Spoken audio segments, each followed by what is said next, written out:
I. The Nelly, a cruising yawl, swung to her anchor without a flutter of the sails, and was at rest. The flood had made, the wind was nearly calm, and being bound down the river, the only thing for it was to come to and wait for the turn of the tide. The sea reach of the Thames stretched before us like the beginning of an interminable waterway. In the offing the sea and the sky were welded together without a joint, and in the luminous space the tanned sails of the barges drifting up with the tide seemed to stand still in red clusters of canvas sharply peaked, with gleams of varnished sprits. A haze rested on the low shores that ran out to sea in vanishing flatness. The air was dark above Gravesend, and farther back still seemed condensed into a mournful gloom, brooding motionless over the biggest, and the greatest, town on earth. The director of companies was our captain and our host. We four affectionately watched his back as he stood in the bows looking to seaward. On the whole river there was nothing that looked half so nautical. He resembled a pilot, which to a seaman is trustworthiness personified. It was difficult to realize his work was not out there in the luminous estuary, but behind him, within the brooding gloom. Between us there was, as I have already said somewhere, the bond of the sea. Besides holding our hearts together through long periods of separation, it had the effect of making us tolerant of each other's yarns, and even convictions. The lawyer, the best of old fellows, had, because of his many years and many virtues, the only cushion on deck, and was lying on the only rug. The accountant had brought out already a box of dominoes, and was toying architecturally with the bones. Marlow sat cross-legged right aft, leaning against the mizzen-mast. He had sunken cheeks, a yellow complexion, a straight back, an ascetic aspect, and, with his arms dropped, the palms of hands outwards, resembled an idol. The director, satisfied the anchor had good hold, made his way aft and sat down amongst us. We exchanged a few words lazily. Afterwards there was silence on board the yacht. For some reason or other we did not begin that game of dominoes. We felt meditative, and fit for nothing but placid staring. The day was ending in a serenity of still and exquisite brilliance. The water shone pacifically, the sky, without a speck, was a benign immensity of unstained light. The very mist on the Essex marsh was like a gauzy and radiant fabric, hung from the wooded rises inland, and draping the low shores in diaphanous folds. Only the gloom to the west, brooding over the upper reaches, became more sombre every minute, as if angered by the approach of the sun. And at last, in its curved and imperceptible fall, the sun sank low, and from glowing white changed to a dull red without rays and without heat, as if about to go out suddenly, stricken to death by the touch of that gloom brooding over a crowd of men. Forthwith a change came over the waters, and the serenity became less brilliant but more profound. The old river in its broad reach rested unruffled at the decline of day, after ages of good service done to the race that peopled its banks, spread out in the tranquil dignity of a waterway leading to the uttermost ends of the earth. We looked at the venerable stream not in the vivid flush of a short day that comes and departs forever, but in the august light of abiding memories. And indeed nothing is easier for a man who has, as the phrase goes, followed the sea with reverence and affection, than to evoke the great spirit of the past upon the lower reaches of the Thames. The tidal current runs to and fro in its unceasing service, crowded with memories of men and ships it had borne to the rest of home or to the battles of the sea. It had known and served all the men of whom the nation is proud, from Sir Francis Drake to Sir John Franklin, knights all, titled and untitled, the great knights errant of the sea. It had borne all the ships whose names are like jewels flashing in the night of time, from the Golden Hind returning with her O-ton flanks full of treasure, to be visited by the Queen's Highness and thus pass out of the gigantic tale, to the Erebus and Terror, bound on other conquests, and that never returned. It had known the ships and the men. They had sailed from Deptford, from Greenwich, from Erith, the adventurers and the settlers, king's ships and the ships of men on change, captains, admirals, the dark interlopers of the Eastern trade, and the commissioned generals of East India fleets. Hunters for gold or pursuers of fame, they all had gone out on that stream, bearing the sword, and often the torch, messengers of the might within the land, bearers of a spark from the sacred fire. What greatness had not floated on the ebb of that river into the mystery of an unknown earth? The dreams of men, the seed of commonwealths, the germs of empires.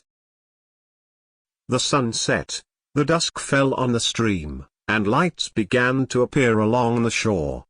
The Chapman Lighthouse, a three-legged thing erect on a mud flat, shone strongly. Lights of ships moved in the fairway, a great stir of lights going up and going down.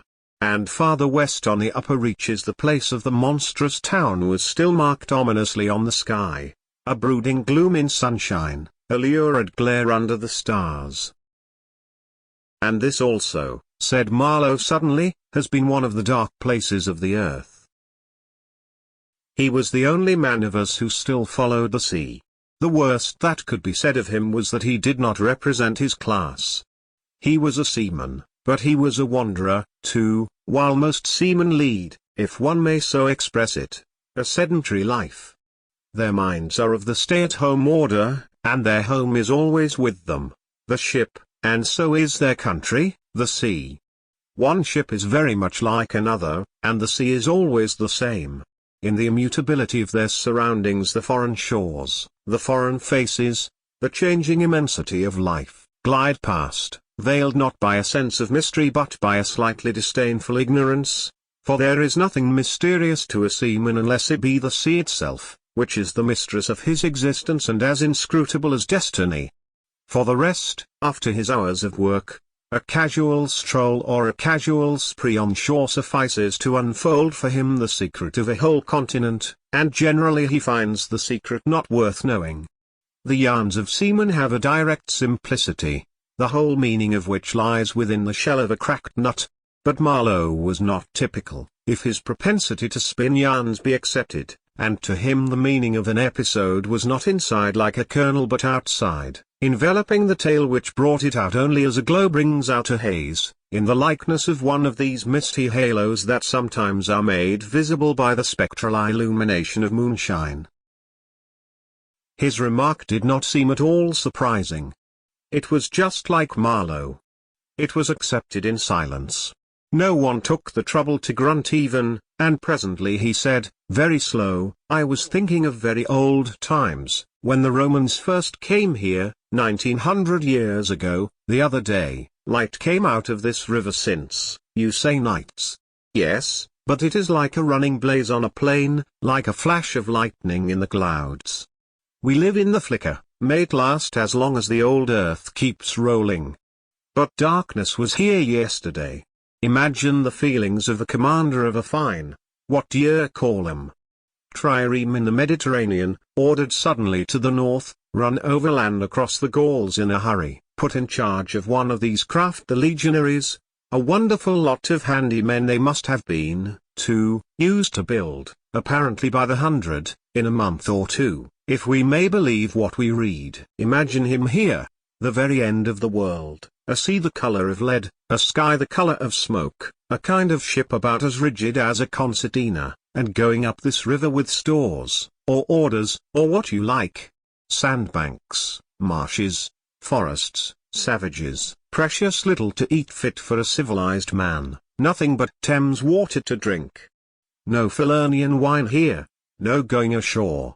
Here and there a military camp lost in a wilderness, like a needle in a bundle of hay, cold, fog, tempests, disease, exile, and death, death skulking in the air, in the water, in the bush. They must have been dying like flies here. Oh, yes, he did it. Did it very well, too, no doubt, and without thinking much about it either, except afterwards to brag of what he had gone through in his time, perhaps. They were men enough to face the darkness. And perhaps he was cheered by keeping his eye on a chance of promotion to the fleet at Ravenna by and by, if he had good friends in Rome and survived the awful climate. Or think of a decent young citizen in a toga, perhaps too much dice, you know, coming out here in the train of some prefect, or tax-gatherer, or trader even, to mend his fortunes. Land in a swamp, march through the woods, and in some inland post feel the savagery, the utter savagery, had closed round him. All that mysterious life of the wilderness that stirs in the forest, in the jungles, in the hearts of wild men. There's no initiation either into such mysteries. He has to live in the midst of the incomprehensible, which is also detestable. And it has a fascination, too, that goes to work upon him. The fascination of the abomination, you know. Imagine the growing regrets, the longing to escape, the powerless disgust, the surrender, the hate. He paused.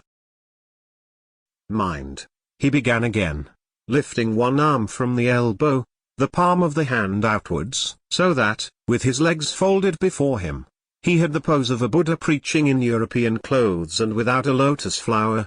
Mind, none of us would feel exactly like this.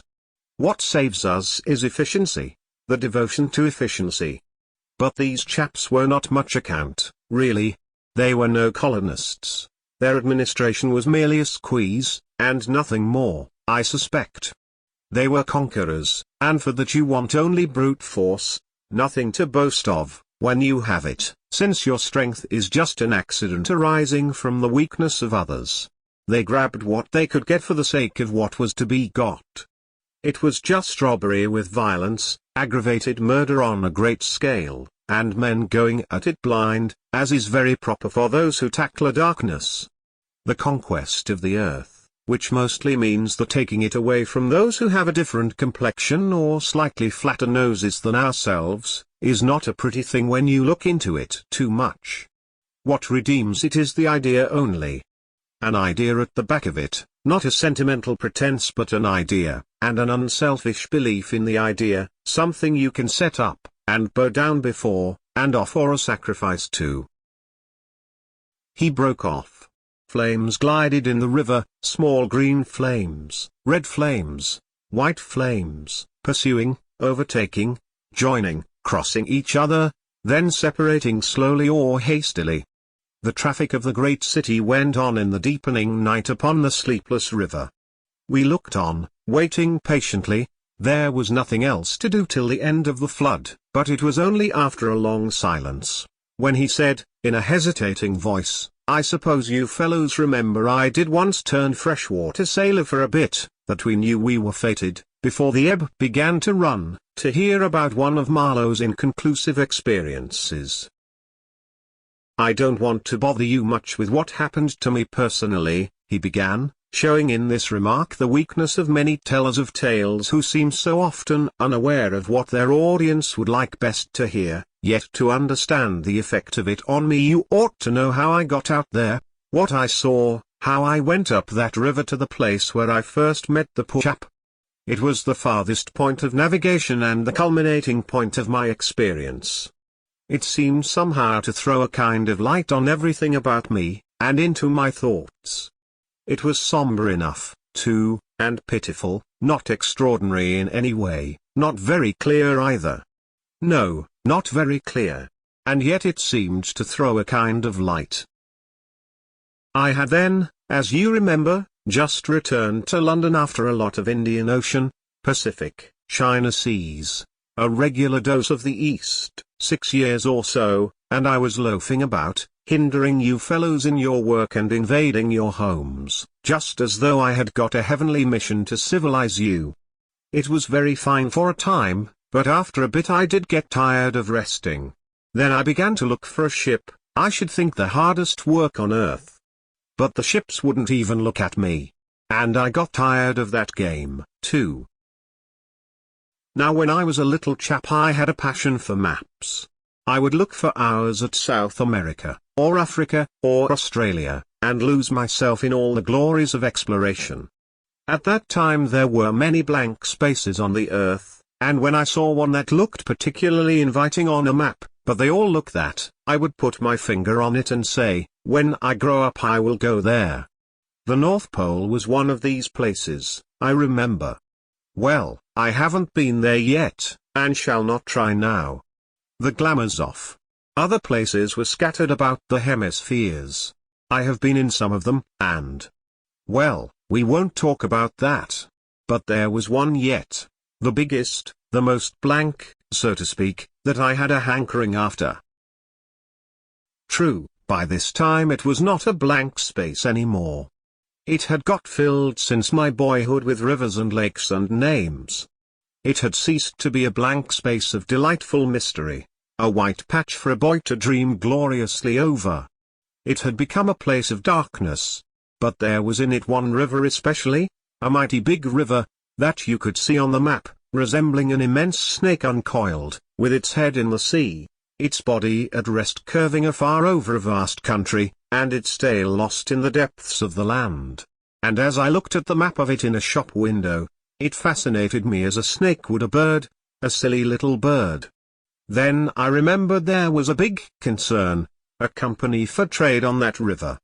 Dash it all, I thought to myself, they can't trade without using some kind of craft on that lot of fresh water, steamboats.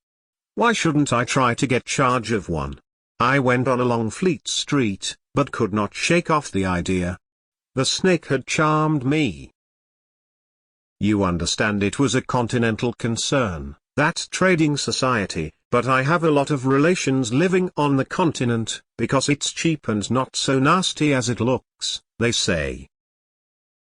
I am sorry to own I began to worry them. This was already a fresh departure for me. I was not used to get things that way, you know. I always went my own road and on my own legs where I had a mind to go.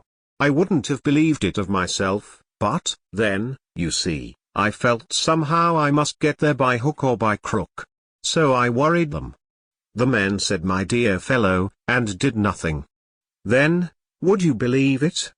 I tried the women. Charlie Marlow, set the women to work, to get a job. Heavens!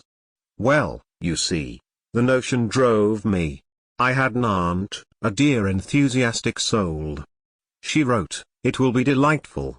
I am ready to do anything, anything for you." It is a glorious idea. I know the wife of a very high personage in the administration, and also a man who has lots of influence with, etc. She was determined to make no end of fuss to get me appointed skipper of a river steamboat, if such was my fancy. I got my appointment, of course, and I got it very quick. It appears the company had received news that one of their captains had been killed in a scuffle with the natives. This was my chance, and it made me the more anxious to go. It was only months and months afterwards, when I made the attempt to recover what was left of the body, that I heard the original quarrel arose from a misunderstanding about some hens. Yes, 2 black hens.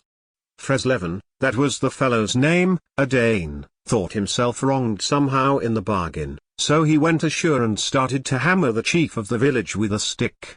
Oh, it didn't surprise me in the least to hear this, and at the same time to be told that Freslevin was the gentlest, quietest creature that ever walked on 2 legs. No doubt he was, but he had been a couple of years already out there engaged in the noble cause, you know, and he probably felt the need at last of asserting his self-respect in some way. Therefore he whacked the old nigger mercilessly, while a big crowd of his people watched him, thunderstruck, till some man, I was told the chief's son, in desperation at hearing the old chap yell, made a tentative jab with a spear at the white man, and of course it went quite easy between the shoulder blades. Then the whole population cleared into the forest, expecting all kinds of calamities to happen, while, on the other hand, the steamer Freslevin commanded left also in a bad panic, in charge of the engineer, I believe. Afterwards nobody seemed to trouble much about Freslevin's remains, till I got out and stepped into his shoes. I couldn't let it rest, though. But when an opportunity offered at last to meet my predecessor, the grass growing through his ribs was tall enough to hide his bones. They were all there. The supernatural being had not been touched after he fell. And the village was deserted, the huts scaped black, rotting, all askew within the fallen enclosures. A calamity had come to it, sure enough. The people had vanished. Mad terror had scattered them, men, women, and children, through the bush, and they had never returned. What became of the hens I don't know either. I should think the cause of progress got them, anyhow. However, through this glorious affair I got my appointment, before I had fairly begun to hope for it. I flew around like mad to get ready, and before 48 hours I was crossing the channel to show myself to my employers, and sign the contract. In a very few hours I arrived in a city that always makes me think of a whited sepulchre. Prejudice no doubt. I had no difficulty in finding the company's offices. It was the biggest thing in the town, and everybody I met was full of it.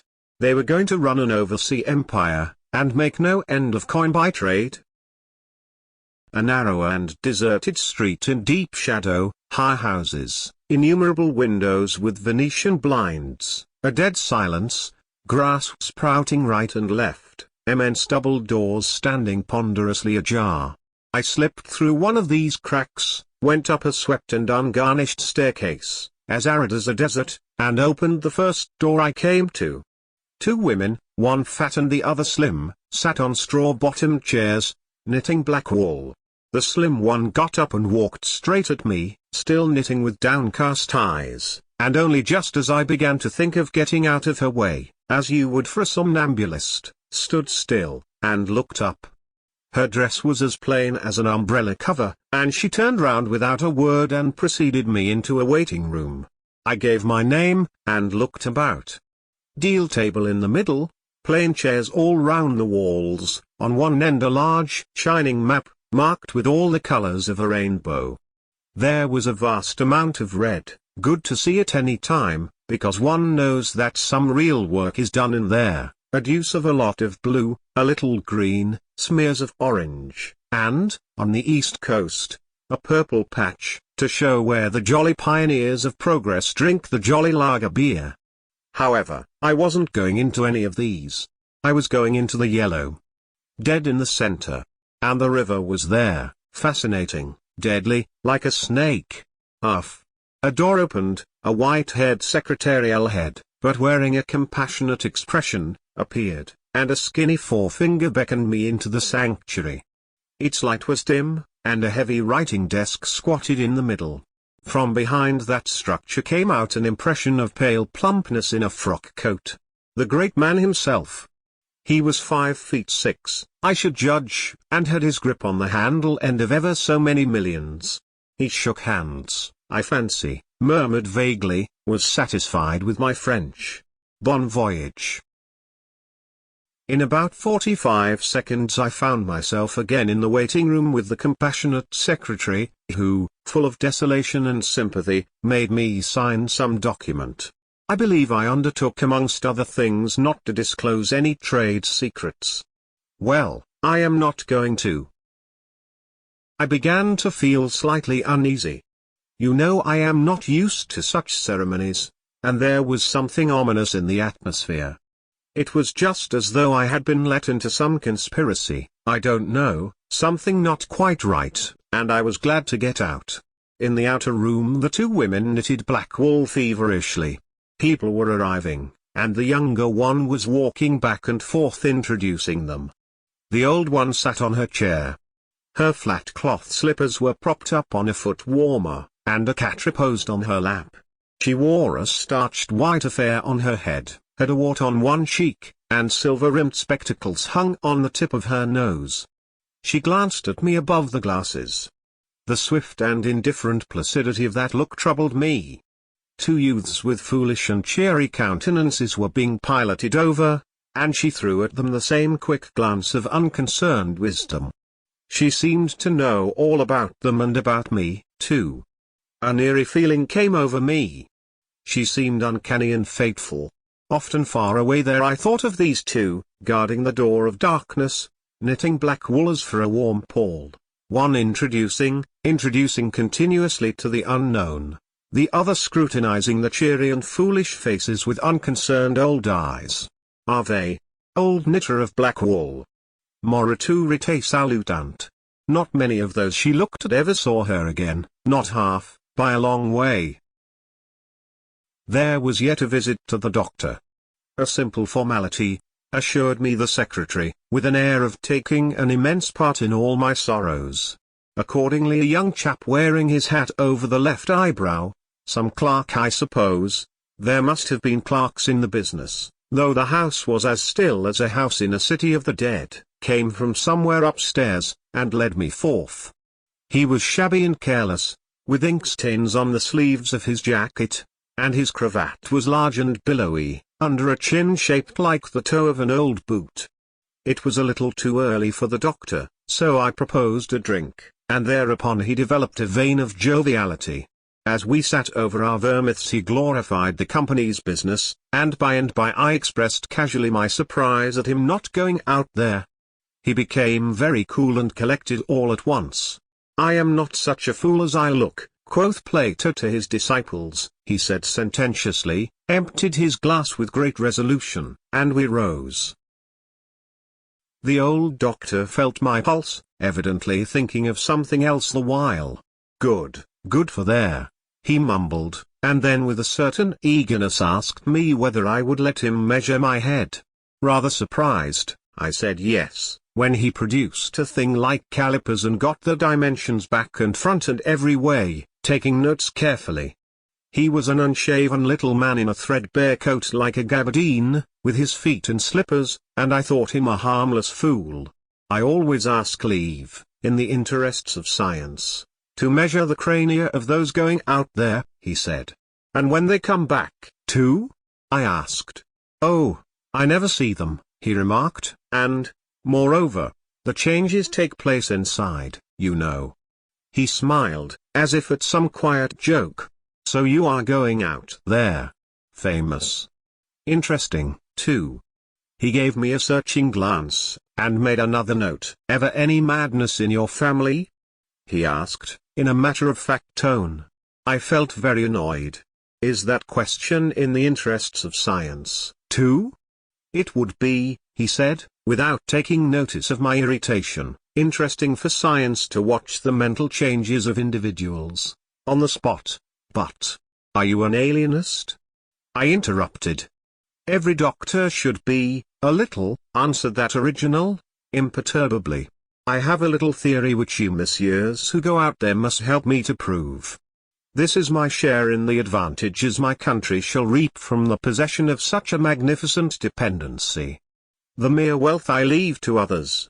Pardon my questions, but you are the first Englishman coming under my observation." I hastened to assure him I was not in the least typical. "If I were," said I wouldn't be talking like this with you."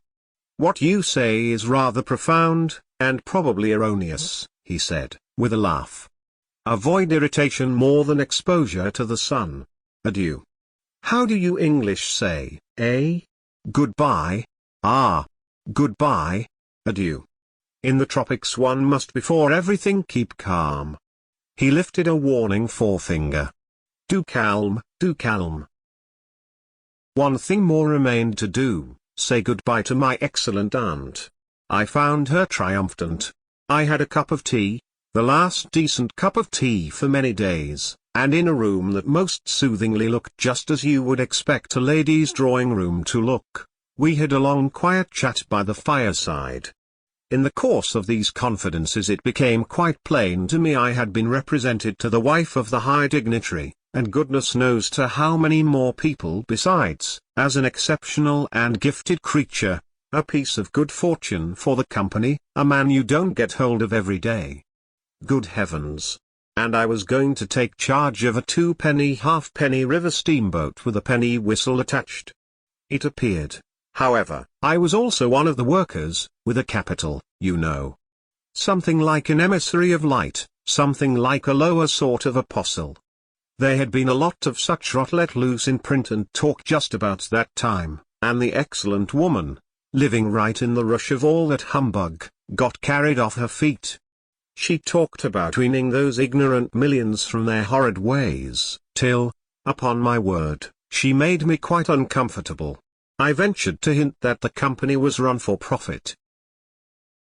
"You forget, dear Charlie, that the laborer is worthy of his hire," she said, brightly.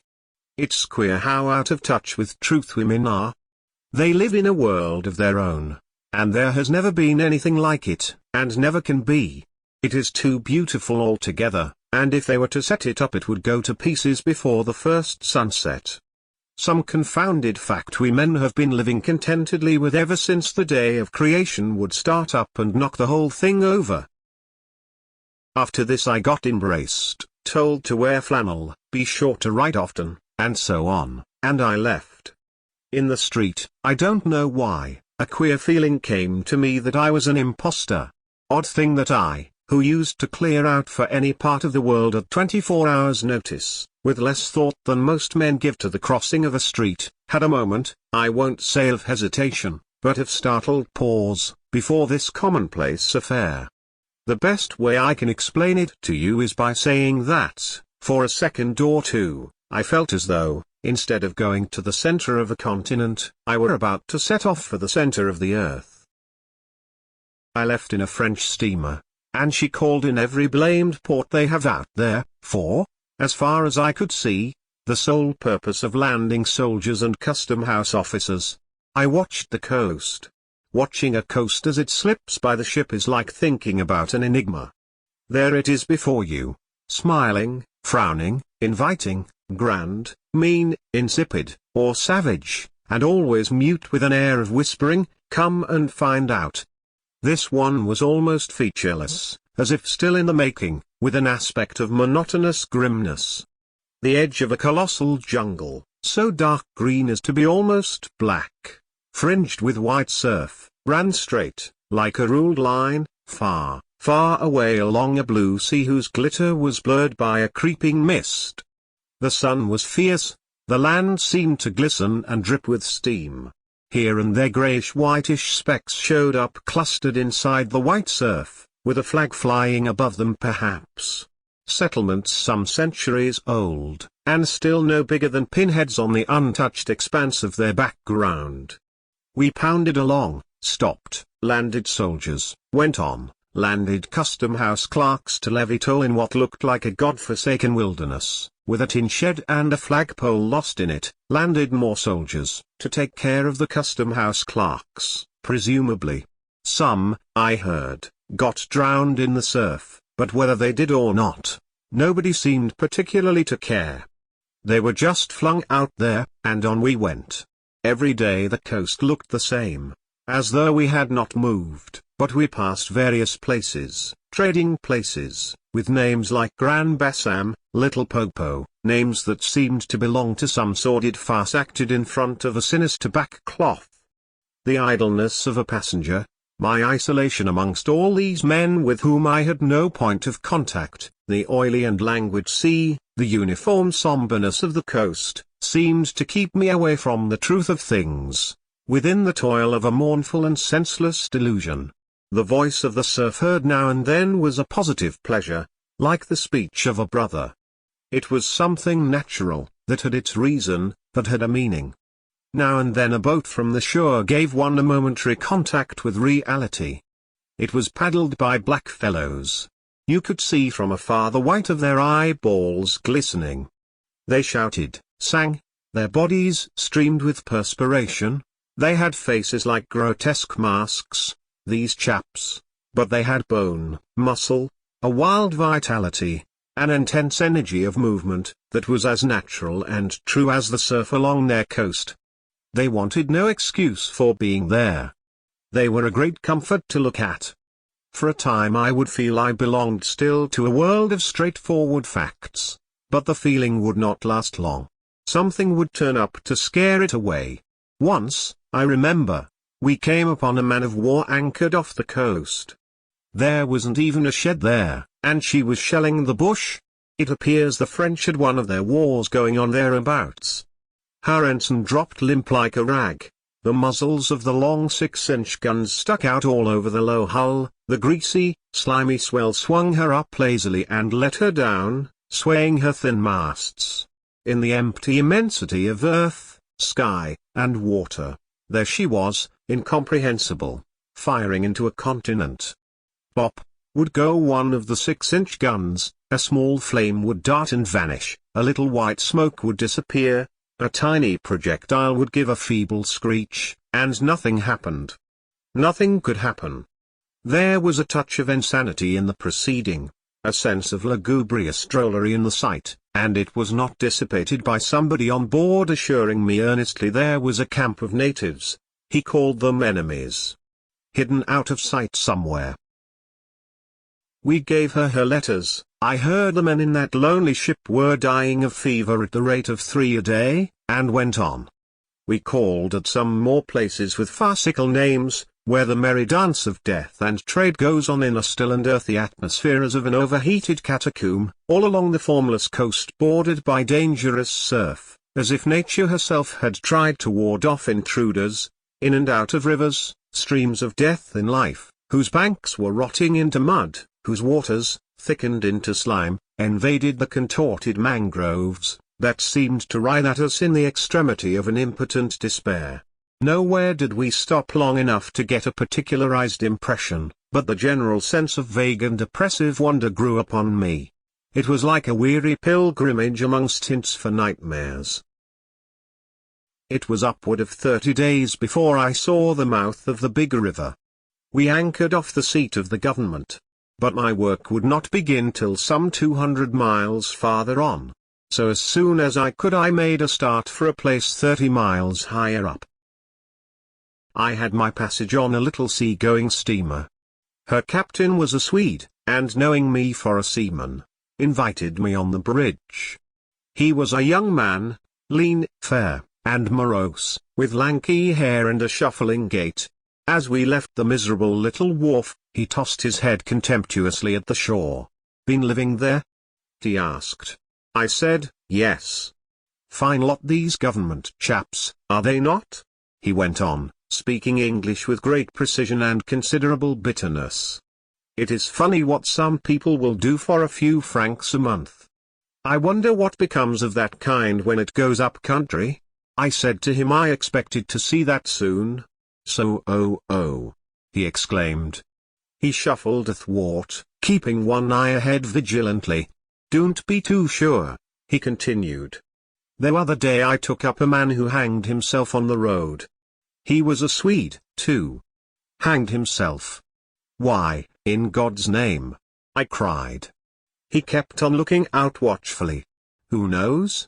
The sun too much for him, or the country perhaps. At last we opened a reach. A rocky cliff appeared, mounds of turned-up earth by the shore, houses on a hill, others with iron roofs, amongst a waste of excavations, or hanging to the declivity.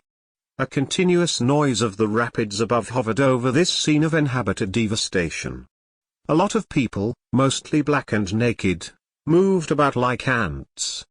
A jetty projected into the river. A blinding sunlight drowned all this at times in a sudden recrudescence of glare.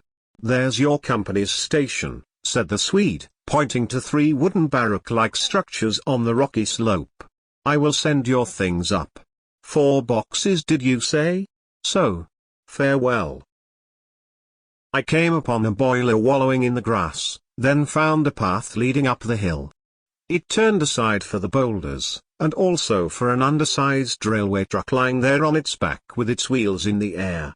One was off. The thing looked as dead as the carcass of some animal. I came upon more pieces of decaying machinery, a stack of rusty rails. To the left a clump of trees made a shady spot, where dark things seemed to stir feebly. I blinked. The path was steep. A horn tooted to the right, and I saw the black people run. A heavy and dull detonation shook the ground, a puff of smoke came out of the cliff, and that was all. No change appeared on the face of the rock. They were building a railway. The cliff was not in the way or anything, but this objectless blasting was all the work going on. A slight clinking behind me made me turn my head. 6 black men advanced in a file, toiling up the path. They walked erect and slow, balancing small baskets full of earth on their heads, and the clink kept time with their footsteps. Black rags were wound round their loins, and the short ends behind waggled to and fro like tails. I could see every rib, the joints of their limbs were like knots in a rope, Each had an iron collar on his neck, and all were connected together with a chain whose bights swung between them, rhythmically clinking. Another report from the cliff made me think suddenly of that ship of war I had seen firing into a continent. It was the same kind of ominous voice, but these men could by no stretch of imagination be called enemies. They were called criminals, and the outraged law, like the bursting shells, had come to them, an insoluble mystery from the sea. All their meager breasts panted together, the violently dilated nostrils quivered, the eyes stared stonily uphill. They passed me within 6 inches, without a glance, with that complete, death-like indifference of unhappy savages. Behind this raw matter one of the reclaimed, the product of the new forces at work, strolled despondently, carrying a rifle by its middle. He had a uniform jacket with one button off, and seeing a white man on the path, hoisted his weapon to his shoulder with alacrity. This was simple prudence, white men being so much alike at a distance that he could not tell who I might be. He was speedily reassured, and with a large, white, rascally grin, and a glance at his charge, seemed to take me into partnership in his exalted trust. After all, I also was a part of the great cause of these high and just proceedings. Instead of going up, I turned and descended to the left. My idea was to let that chain gang get out of sight before I climbed the hill. You know I am not particularly tender. I've had to strike and to fend off. I've had to resist and to attack sometimes. That's only one way of resisting, without counting the exact cost, according to the demands of such sort of life as I had blundered into. I've seen the devil of violence, and the devil of greed, and the devil of hot desire, but, by all the stars, these were strong, lusty, red-eyed devils, that swayed and drove men, I tell you. But as I stood on this hillside, I foresaw that in the blinding sunshine of that land I would become acquainted with a flabby, pretending, weak-eyed devil of a rapacious and pitiless folly. How insidious he could be, too, I was only to find out several months later and 1,000 miles farther. For a moment I stood appalled, as though by a warning. Finally I descended the hill, obliquely, towards the trees I had seen. I avoided a vast artificial hole somebody had been digging on the slope, the purpose of which I found it impossible to divine. It wasn't a quarry or a sandpit, anyhow. It was just a hole. It might have been connected with the philanthropic desire of giving the criminals something to do. I don't know. Then I nearly fell into a very narrow ravine, almost no more than a scar in the hillside. I discovered that a lot of imported drainage pipes for the settlement had been tumbled in there. There wasn't one that was not broken. It was a wanton smash-up. At last I got under the trees. My purpose was to stroll into the shade for a moment, but no sooner within than it seemed to me I had stepped into the gloomy circle of some inferno. The rapids were near, and an uninterrupted, uniform, headlong, rushing noise filled the mournful stillness of the grove, where not a breath stirred, not a leaf moved, with a mysterious sound, as though the tearing pace of the launched earth had suddenly become audible.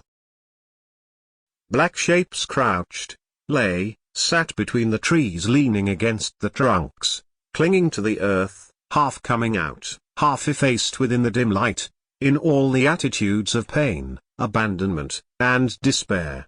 Another mine on the cliff went off, followed by a slight shudder of the soil under my feet.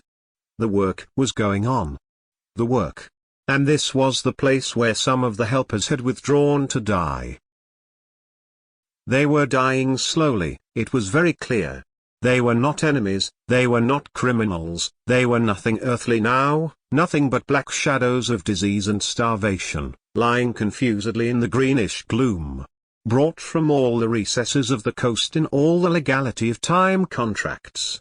Lost in uncongenial surroundings, fed on unfamiliar food, they sickened, became inefficient, and were then allowed to crawl away and rest. These moribund shapes were free as air, and nearly as thin. I began to distinguish the gleam of the eyes under the trees. Then, glancing down, I saw a face near my hand.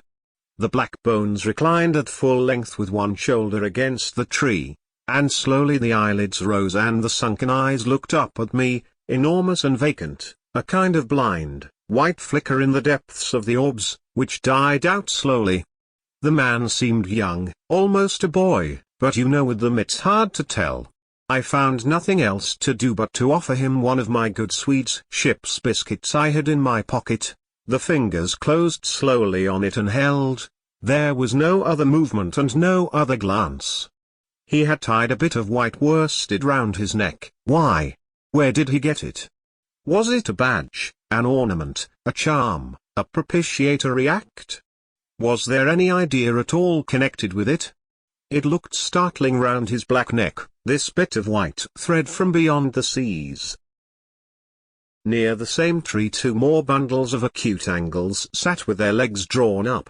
One, with his chin propped on his knees, stared at nothing.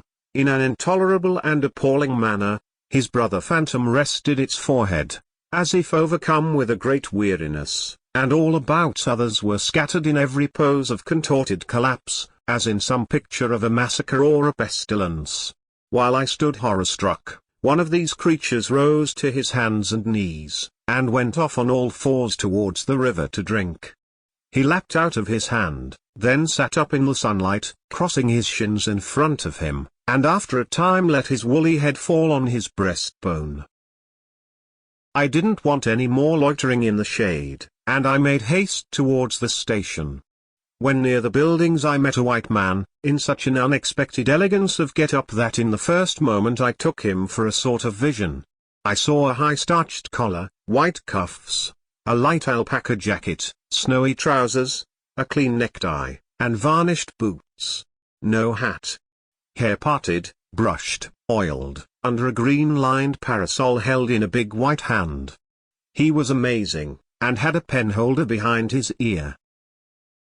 I shook hands with this miracle, and I learned he was the company's chief accountant, and that all the bookkeeping was done at this station.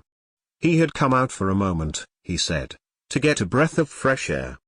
The expression sounded wonderfully odd, with its suggestion of sedentary desk life.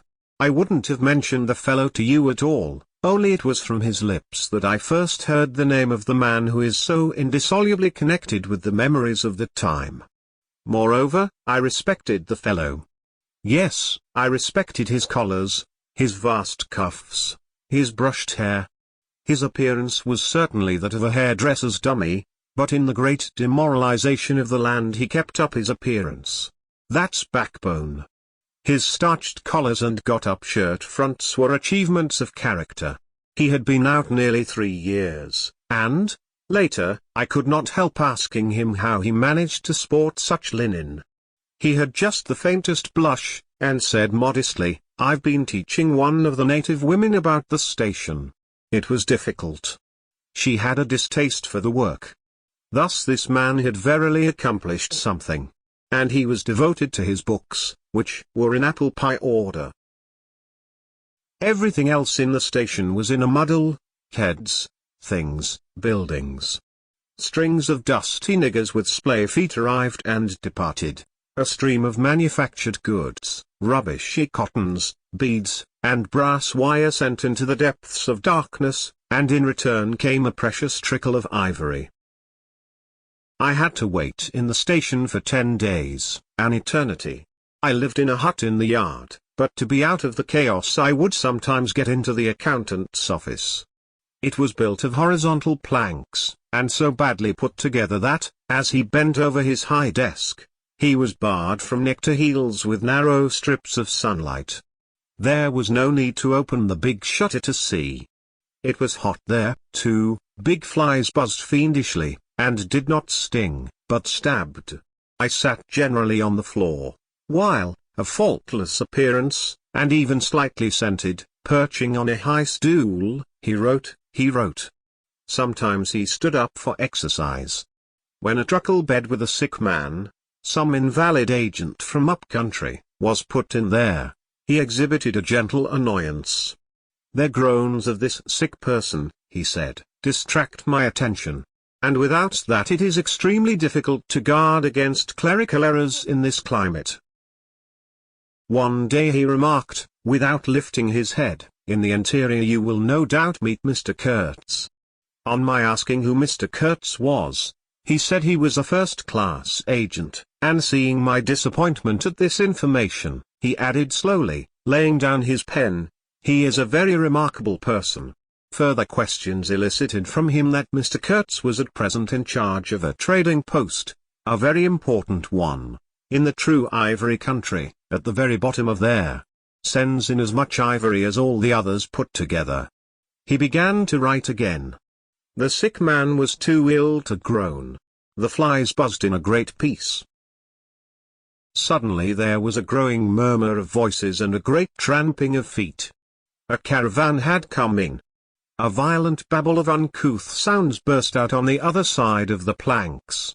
All the carriers were speaking together, and in the midst of the uproar the lamentable voice of the chief agent was heard giving it up tearfully for the 20th time that day. He rose slowly. "What a frightful row," he said.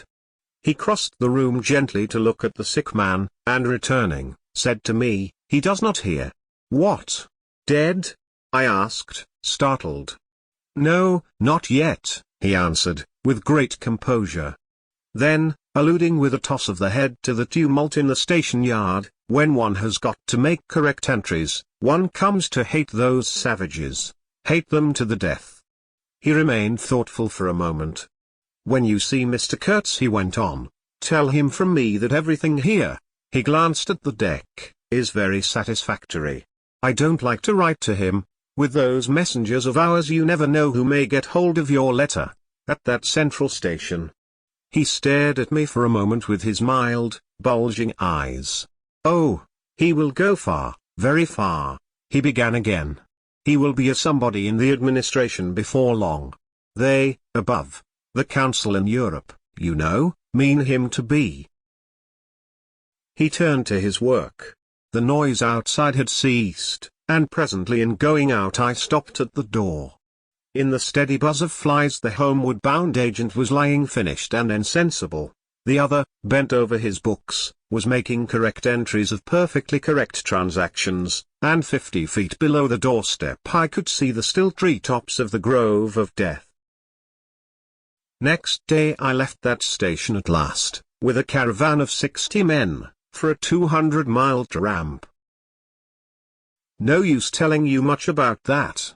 Paths, everywhere, a stamped-in network of paths spreading over the empty land, through the long grass, through burnt grass, through thickets, down and up chilly ravines, up and down stony hills ablaze with heat, and a solitude, nobody, not a hut. The population had cleared out a long time ago. Well, if a lot of mysterious niggers armed with all kinds of fearful weapons suddenly took to travelling on the road between Deal and Gravesend, catching the yokels right and left to carry heavy loads for them, I fancy every farm and cottage thereabouts would get empty very soon. Only here the dwellings were gone, too. Still I passed through several abandoned villages. There's something pathetically childish in the ruins of grass walls. Day after day, with the stamp and shuffle of 60 pair of bare feet behind me, each pair under a 60-pound load. Camp, cook, sleep, strike camp, march. Now and then a carrier dead in harness, at rest in the long grass near the path, with an empty water gourd and his long staff flying by his side. A great silence around and above. Perhaps on some quiet night the tremor of far-off drums, sinking, swelling, a tremor vast, faint, a sound weird, appealing, suggestive, and wild, and perhaps with as profound a meaning as the sound of bells in a Christian country. Once a white man in an unbuttoned uniform, camping on the path with an armed escort of lank Zanzibaris, very hospitable and festive, not to say drunk, was looking after the upkeep of the road, he declared. Can't say I saw any road or any upkeep, unless the body of a middle-aged Negro, with a bullet hole in the forehead, upon which I absolutely stumbled 3 miles farther on, may be considered as a permanent improvement. I had a white companion, too, not a bad chap, but rather too fleshy and with the exasperating habit of fainting on the hot hillsides, miles away from the least bit of shade and water. Annoying, you know, to hold your own coat like a parasol over a man's head while he is coming to. I couldn't help asking him once what he meant by coming there at all. To make money, of course. What do you think?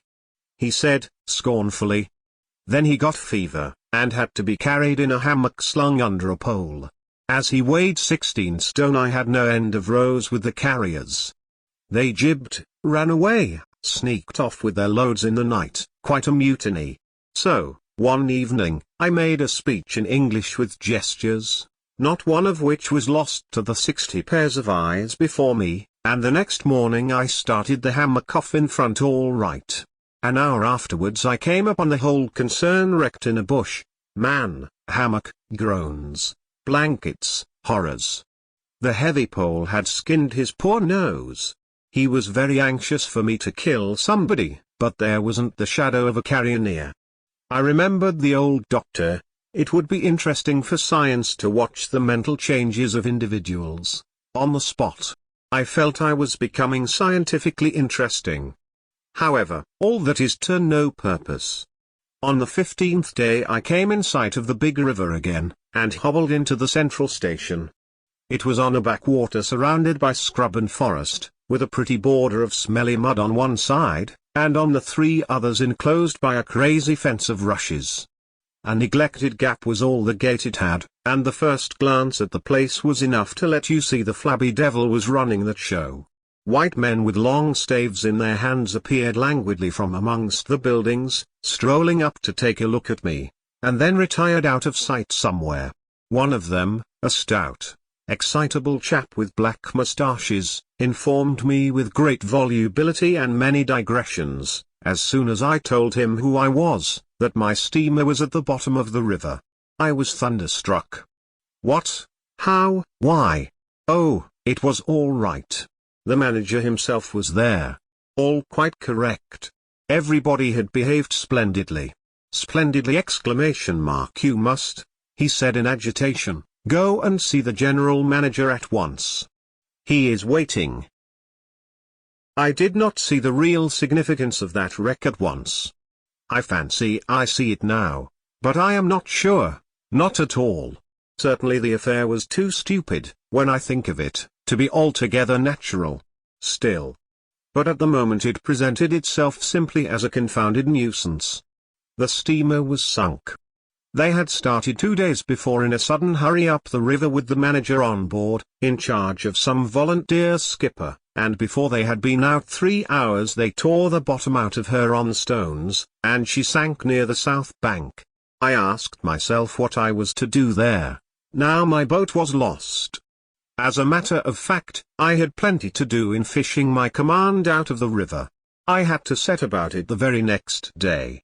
That, and the repairs when I brought the pieces to the station, took some months.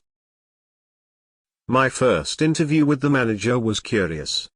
He did not ask me to sit down after my 20-mile walk that morning. He was commonplace in complexion, in features, in manners, and in voice. He was of middle size and of ordinary build.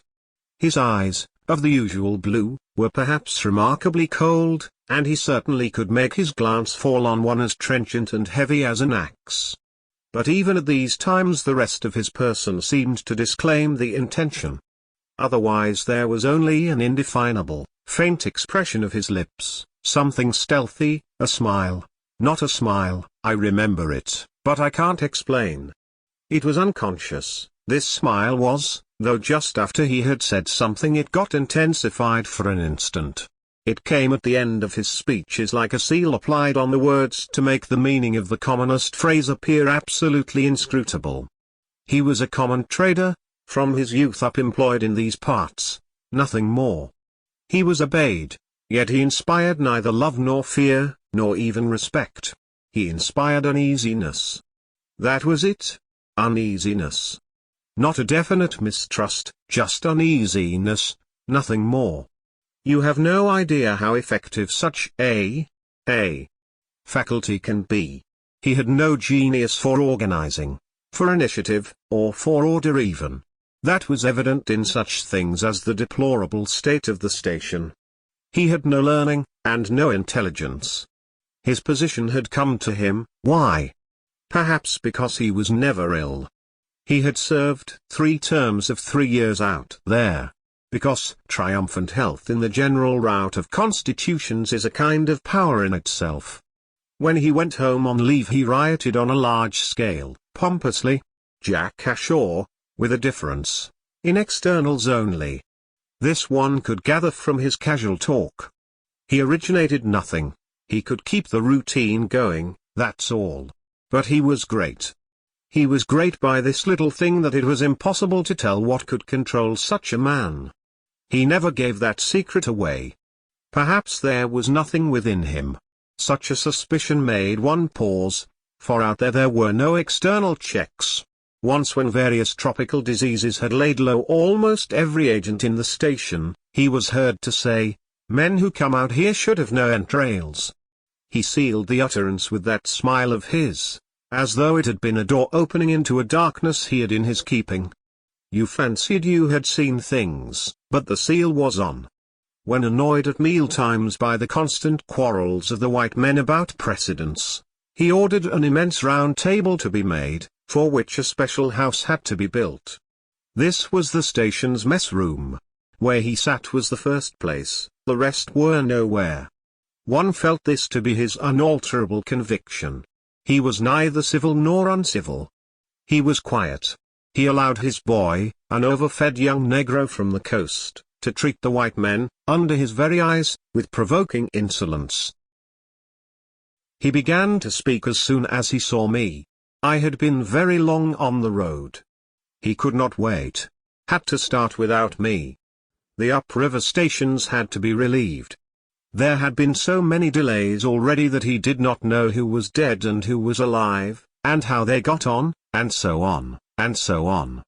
He paid no attention to my explanations, and, playing with a stick of sealing wax, repeated several times that the situation was very grave, very grave. There were rumors that a very important station was in jeopardy, and its chief, Mr. Kurtz, was ill. Hoped it was not true. Mr. Kurtz was. I felt weary and irritable. Hang Kurtz, I thought. I interrupted him by saying I had heard of Mr. Kurtz on the coast. Ah, so they talk of him down there, he murmured to himself. Then he began again, assuring me Mr. Kurtz was the best agent he had, an exceptional man, of the greatest importance to the company, therefore I could understand his anxiety. He was, he said, very, very uneasy. Certainly he fidgeted on his chair a good deal, exclaimed, "Ah, Mr. Kurtz," broke the stick of sealing wax and seemed dumbfounded by the accident. Next thing he wanted to know how long it would take to. I interrupted him again. Being hungry, you know, and kept on my feet too. I was getting savage. "How can I tell?" I said. "I haven't even seen the wreck yet. Some months, no doubt." All this talk seemed to me so futile. "Some months," he said. "Well, let us say 3 months before we can make a start." "Yes. That ought to do the affair." I flung out of his hut. He lived all alone in a clay hut with a sort of veranda, muttering to myself my opinion of him. He was a chattering idiot. Afterwards I took it back when it was borne in upon me startlingly with what extreme nicety he had estimated the time requisite for the affair. I went to work the next day, turning, so to speak, my back on that station. In that way only it seemed to me I could keep my hold on the redeeming facts of life. Still, one must look about sometimes, and then I saw this station, these men strolling aimlessly about in the sunshine of the yard. I asked myself sometimes what it all meant. They wandered here and there with their absurd long staves in their hands, like a lot of faithless pilgrims bewitched inside a rotten fence. The word ivory rang in the air, was whispered, was sighed. You would think they were praying to it. A taint of imbecile rapacity blew through it all, like a whiff from some corpse. By Jove! I've never seen anything so unreal in my life. And outside, the silent wilderness surrounding this cleared speck on the earth struck me as something great and invincible, like evil or truth, waiting patiently for the passing away of this fantastic invasion. Oh, these months. Well, never mind. Various things happened. One evening a grass shed full of calico, cotton prints, beads, and I don't know what else, burst into a blaze so suddenly that you would have thought the earth had opened to let an avenging fire consume all that trash. I was smoking my pipe quietly by my dismantled steamer, and saw them all cutting capers in the light, with their arms lifted high, when the stout man with moustaches came tearing down to the river, a tin pail in his hand, assured me that everybody was behaving splendidly, dipped about a quart of water and tore back again. I noticed there was a hole in the bottom of his pail. I strolled up. There was no hurry. You see, the thing had gone off like a box of matches. It had been hopeless from the very first. The flame had leapt high, driven everybody back, lighted up everything, and collapsed. The shed was already a heap of embers glowing fiercely. A nigger was being beaten nearby. They said he had caused the fire in some way, be that as it may, he was screeching most horribly. I saw him, later, for several days, sitting in a bit of shade looking very sick and trying to recover himself. Afterwards he arose and went out, and the wilderness without a sound took him into its bosom again. As I approached the glow from the dark I found myself at the back of two men, talking. I heard the name of Kurtz pronounced, then the words, "Take advantage of this unfortunate accident." One of the men was the manager. I wished him a good evening. "Did you ever see anything like it, eh?" "It is incredible," he said, and walked off. The other man remained. He was a first-class agent, young, gentlemanly, a bit reserved, with a forked little beard and a hooked nose. He was standoffish with the other agents, and they on their side said he was the manager's spy upon them. As to me, I had hardly ever spoken to him before. We got into talk, and by we strolled away from the hissing ruins. Then he asked me to his room, which was in the main building of the station. He struck a match, and I perceived that this young aristocrat had not only a silver-mounted dressing case but also a whole candle all to himself. Just at that time the manager was the only man supposed to have any right to candles. Native mats covered the clay walls, a collection of spears, assegais, shields, knives was hung up in trophies. The business entrusted to this fellow was the making of bricks, so I had been informed, but there wasn't a fragment of a brick anywhere in the station, and he had been there more than a year, waiting. It seems he could not make bricks without something, I don't know what, straw maybe. Anyway, it could not be found there, and as it was not likely to be sent from Europe, it did not appear clear to me what he was waiting for. An act of special creation perhaps. However, they were all waiting, all the 16 or 20 pilgrims of them, for something, and upon my word it did not seem an uncongenial occupation, from the way they took it, though the only thing that ever came to them was disease, as far as I could see. They beguiled the time by backbiting and intriguing against each other in a foolish kind of way.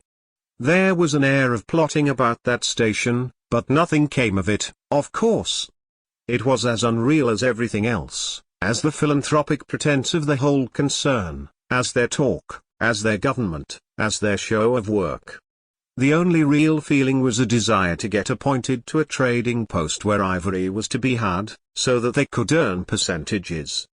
They intrigued and slandered and hated each other only on that account, but as to effectually lifting a little finger, oh, no. By heavens! There is something after all in the world allowing one man to steal a horse while another must not look at a halter. Steal a horse straight out. Very well. He has done it. Perhaps he can ride. But there is a way of looking at a halter that would provoke the most charitable of saints into a kick. I had no idea why he wanted to be sociable, but as we chatted in there it suddenly occurred to me the fellow was trying to get at something, in fact, pumping me.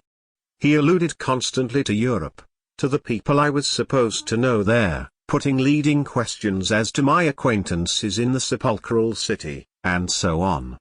His little eyes glittered like mica discs, with curiosity, though he tried to keep up a bit of superciliousness. At first I was astonished, but very soon I became awfully curious to see what he would find out from me. I couldn't possibly imagine what I had in me to make it worth his while.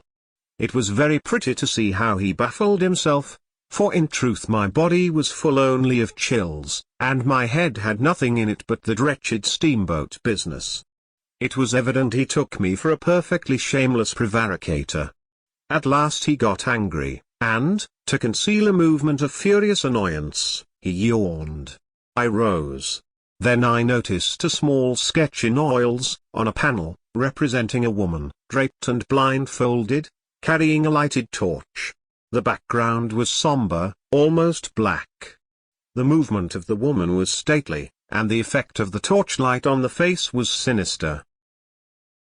It arrested me, and he stood by civilly, holding an empty half-pint champagne bottle, medical comforts, with the candle stuck in it. To my question he said Mr. Kurtz had painted this, in this very station more than a year ago, while waiting for means to go to his trading post. Tell me, pray, said I, who is this Mr. Kurtz? The chief of the inner station, he answered in a short tone, looking away. Much obliged, I said, laughing. And you are the brickmaker of the central station. Everyone knows that. He was silent for a while. He is a prodigy, he said at last. He is an emissary of pity and science and progress, and devil knows what else. We want, he began to declaim suddenly, for the guidance of the cause entrusted to us by Europe, so to speak, higher intelligence, wide sympathies, a singleness of purpose. Who says that?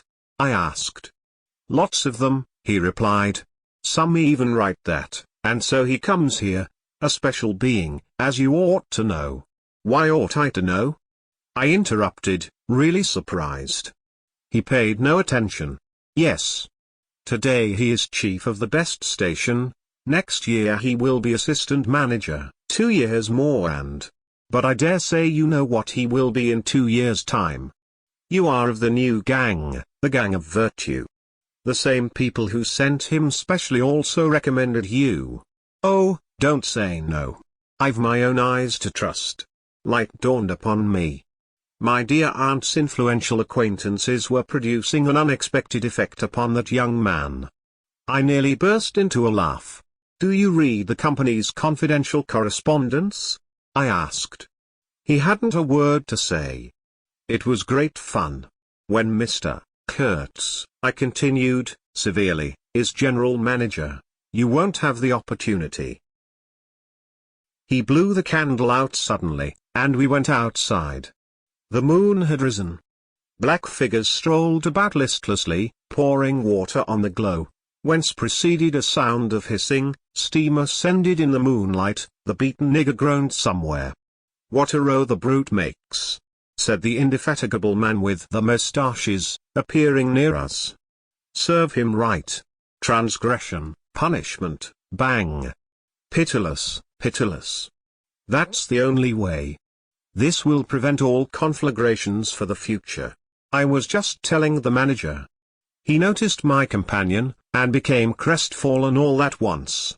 Not in bed yet, he said, with a kind of servile heartiness. It's so natural. Ha! Danger, agitation. He vanished. I went on to the riverside, and the other followed me. I heard a scathing murmur at my ear, heap of muffs, go to. The pilgrims could be seen in knots gesticulating, discussing. Several had still their staves in their hands. I verily believe they took these sticks to bed with them. Beyond the fence the forest stood up spectrally in the moonlight, and through that dim stir, through the faint sounds of that lamentable courtyard, the silence of the land went home to one's very heart. Its mystery, its greatness, the amazing reality of its concealed life. The hurt nigger moaned feebly somewhere nearby, and then fetched a deep sigh that made me mend my pace away from there. I felt a hand introducing itself under my arm. "My dear sir," said the fellow, "I don't want to be misunderstood, and especially by you, who will see Mr. Kurtz long before I can have that pleasure. I wouldn't like him to get a false idea of my disposition." I let him run on, this papier-mâché Mephistopheles, and it seemed to me that if I tried I could poke my forefinger through him, and would find nothing inside but a little loose dirt, maybe. He, don't you see, had been planning to be assistant manager by and by under the present man, and I could see that the coming of that Kurtz had upset them both not a little. He talked precipitately, and I did not try to stop him. I had my shoulders against the wreck of my steamer, hauled up on the slope like a carcass of some big river animal. The smell of mud, of primeval mud, by Jove, was in my nostrils. The high stillness of primeval forest was before my eyes. There were shiny patches on the Black Creek. The moon had spread over everything a thin layer of silver, over the rank grass, over the mud, upon the wall of matted vegetation standing higher than the wall of a temple, over the great river I could see through a somber gap glittering, as it flowed broadly by without a murmur. All this was great, expectant, mute, while the man jabbered about himself. I wondered whether the stillness on the face of the immensity looking at us two were meant as an appeal or as a menace. What were we who had strayed in here? Could we handle that dumb thing, or would it handle us? I felt how big, how confoundedly big, was that thing that couldn't talk, and perhaps was deaf as well. What was in there? I could see a little ivory coming out from there, and I had heard Mr. Kurtz was in there. I had heard enough about it, too, God knows. Yet somehow it didn't bring any image with it, no more than if I had been told an angel or a fiend was in there. I believed it in the same way one of you might believe there are inhabitants in the planet Mars.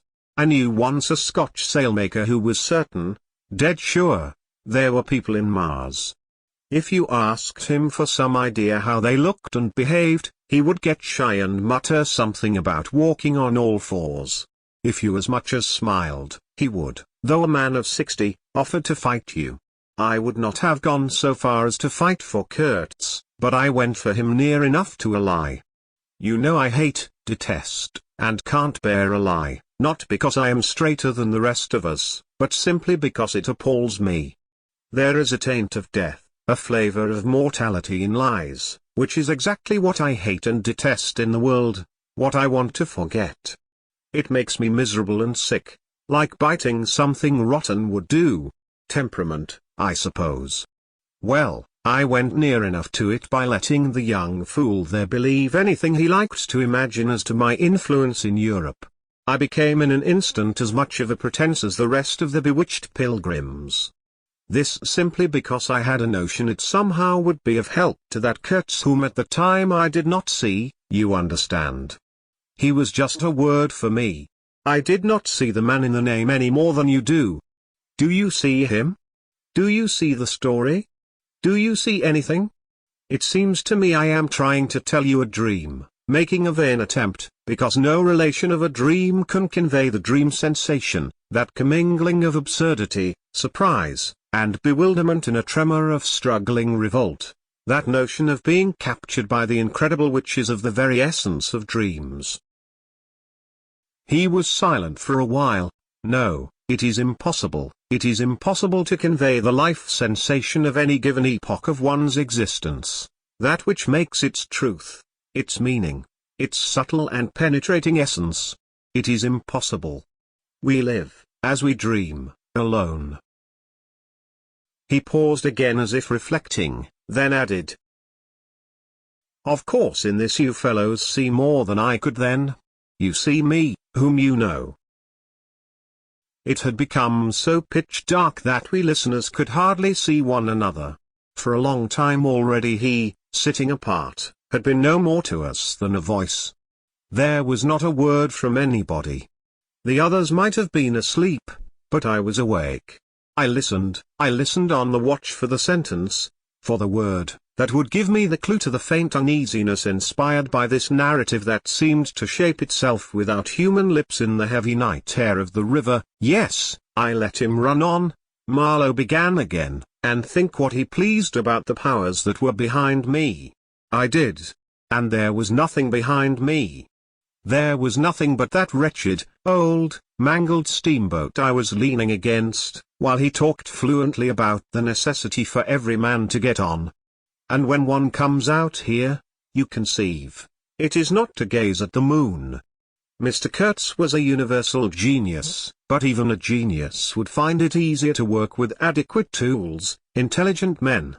He did not make bricks. Why?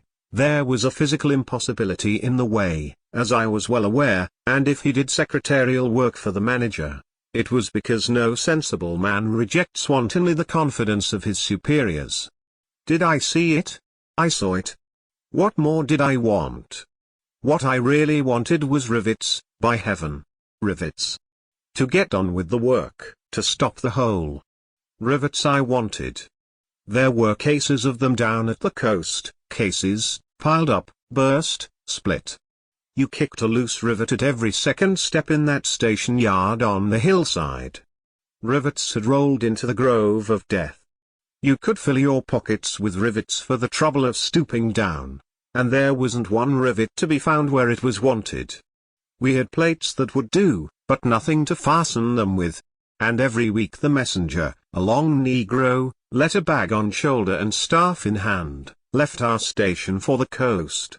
And several times a week a coast caravan came in with trade goods, ghastly glazed calico that made you shudder only to look at it, glass beads value about a penny a quart, confounded spotted cotton handkerchiefs.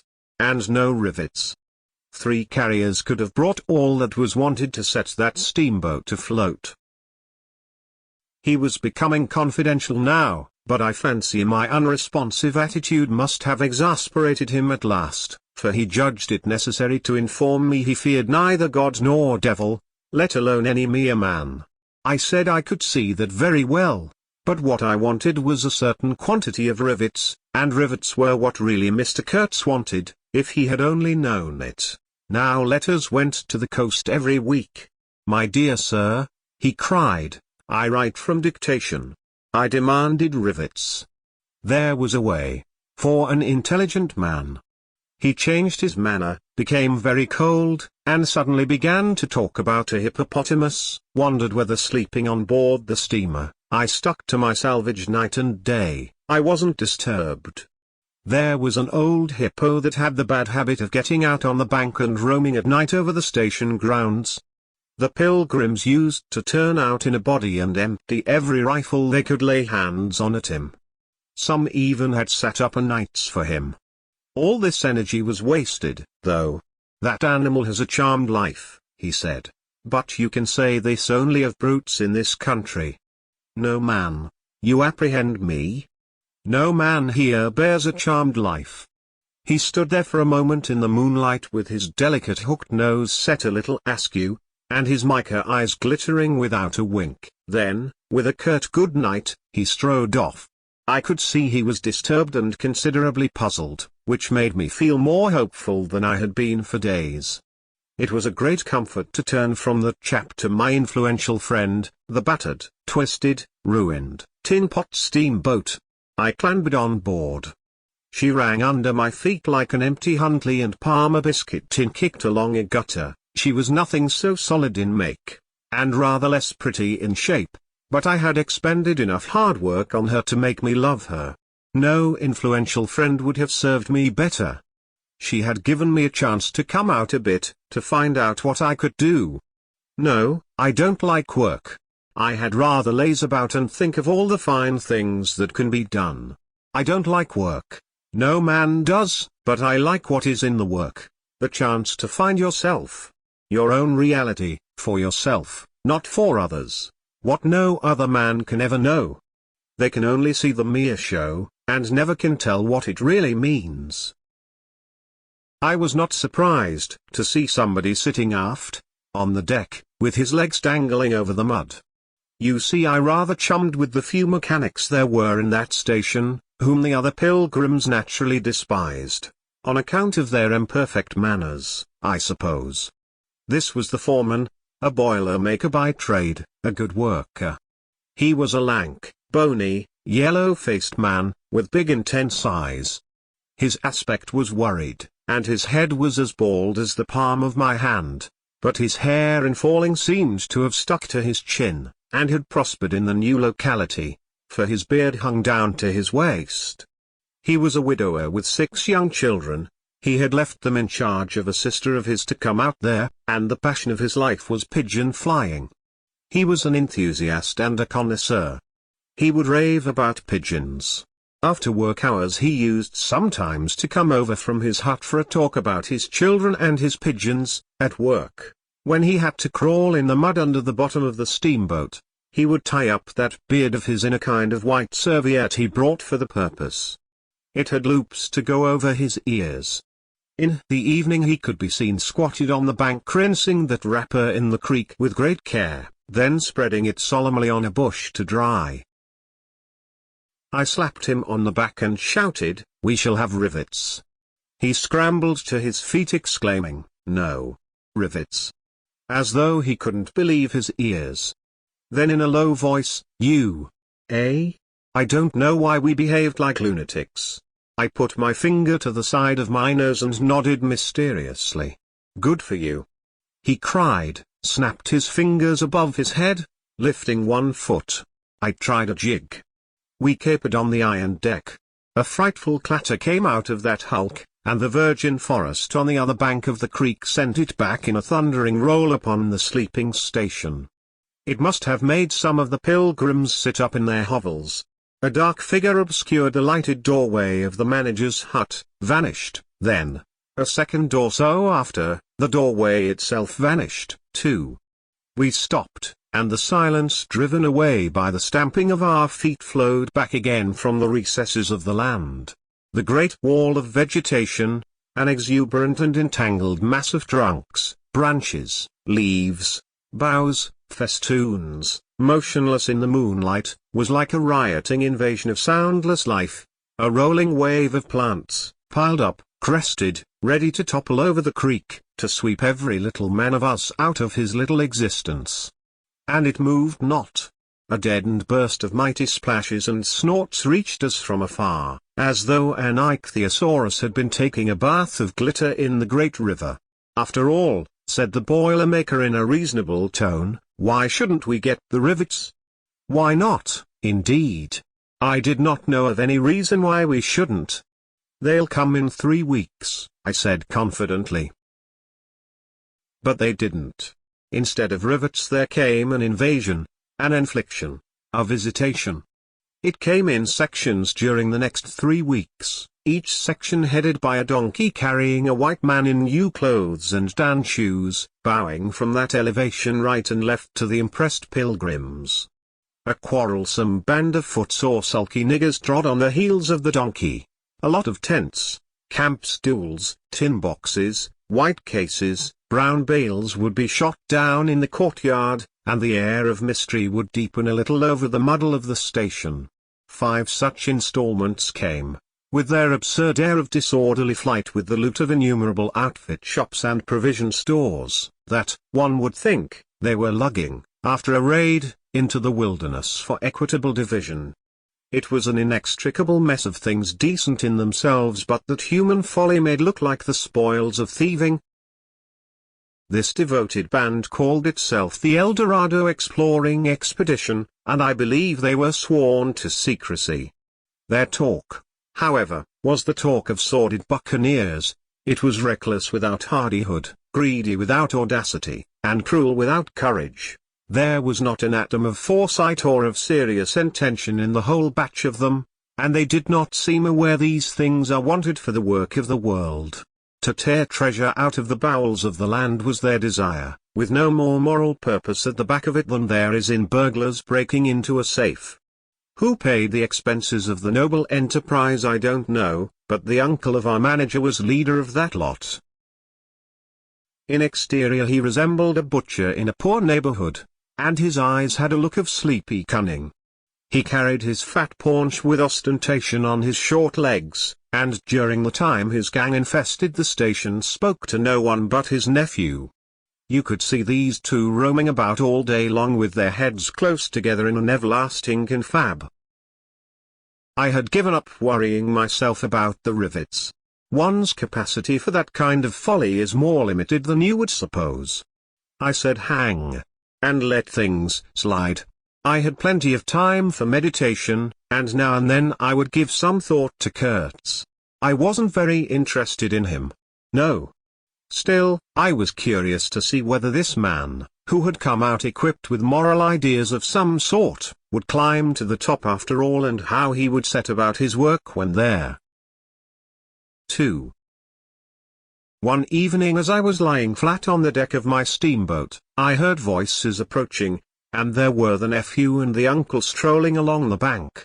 I laid my head on my arm again, and had nearly lost myself in a doze, when somebody said in my ear, as it were, I am as harmless as a little child, but I don't like to be dictated to.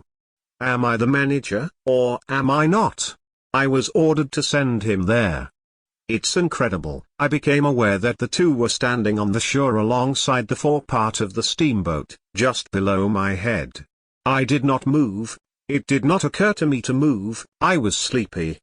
It is unpleasant, grunted the uncle. He has asked the administration to be sent there, said the other, with the idea of showing what he could do, and I was instructed accordingly. Look at the influence that man must have. Is it not frightful? They both agreed it was frightful, then made several bizarre remarks. Make rain and fine weather, one man. The council, by the nose. Bits of absurd sentences that got the better of my drowsiness, so that I had pretty near the whole of my wits about me when the uncle said, the climate may do away with this difficulty for you. Is he alone there? Yes, answered the manager. He sent his assistant down the river with a note to me in these terms: clear this poor devil out of the country, and don't bother sending more of that sort. I had rather be alone than have the kind of men you can dispose of with me. It was more than a year ago. Can you imagine such impudence? Anything since then? Asked the other hoarsely. Ivory, jerked the nephew. Lots of it, prime sort. Lots, most annoying, from him. And with that? Questioned the heavy rumble. Invoice, was the reply fired out, so to speak. Then silence. They had been talking about Kurtz. I was broad awake by this time, but, lying perfectly at ease, remained still, having no inducement to change my position. How did that ivory come all this way? Growled the elder man, who seemed very vexed.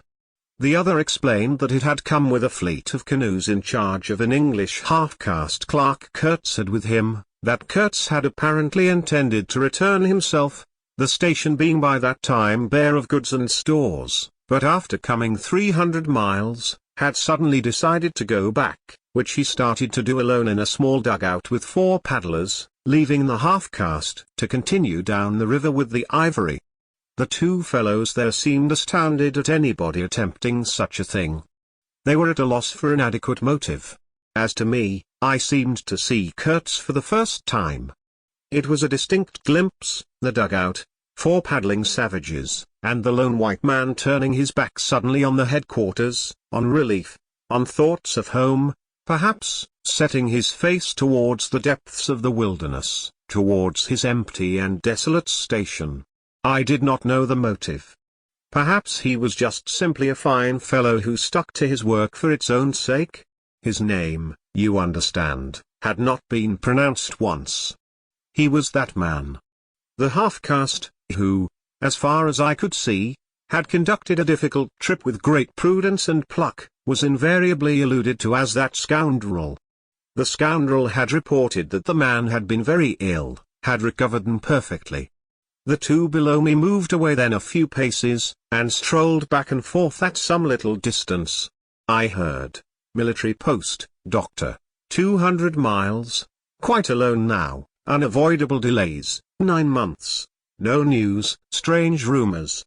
They approached again, just as the manager was saying, no one, as far as I know, unless a species of wandering trader, a pestilential fellow, snapping ivory from the natives. Who was it they were talking about now? I gathered in snatches that this was some man supposed to be in Kurtz's district, and of whom the manager did not approve. We will not be free from unfair competition till one of these fellows is hanged for an example, he said.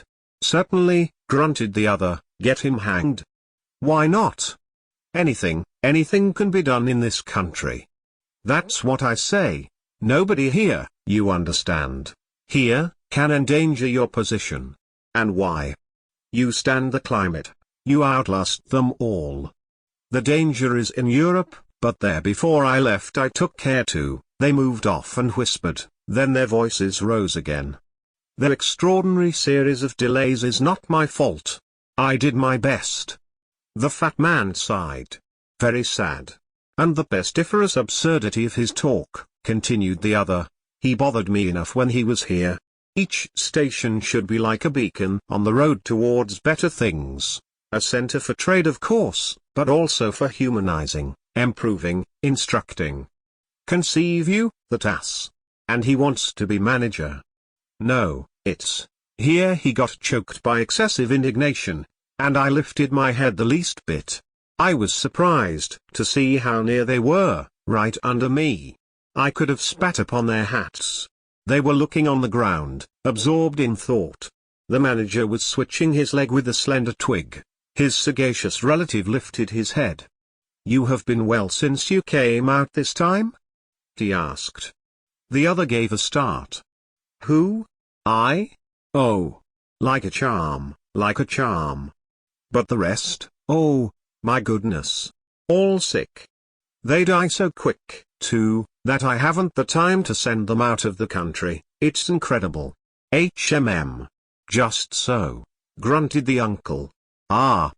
My boy, trust to this, I say, trust to this.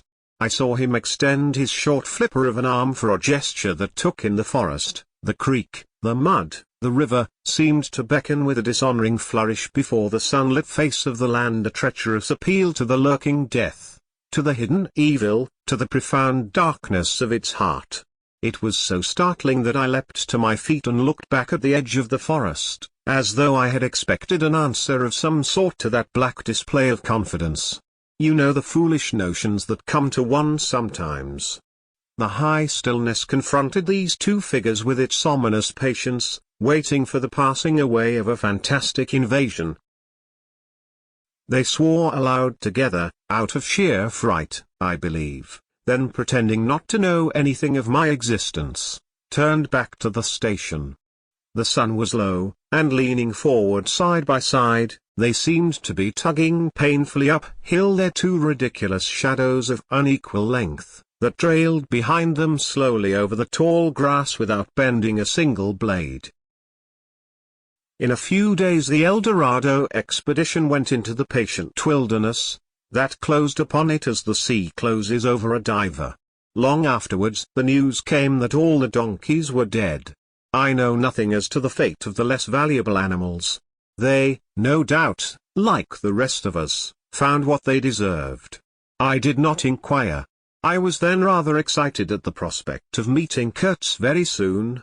When I say very soon I mean it comparatively. It was just 2 months from the day we left the creek when we came to the bank below Kurtz's station. Going up that river was like traveling back to the earliest beginnings of the world, when vegetation rioted on the earth and the big trees were kings. An empty stream, a great silence, an impenetrable forest. The air was warm, thick, heavy, sluggish. There was no joy in the brilliance of sunshine. The long stretches of the waterway ran on, deserted, into the gloom of overshadowed distances. On silvery sandbanks hippos and alligators sunned themselves side by side. The broadening waters flowed through a mob of wooded islands. You lost your way on that river as you would in a desert, and butted all day long against shoals, trying to find the channel, till you thought yourself bewitched and cut off forever from everything you had known once, somewhere, far away, in another existence perhaps.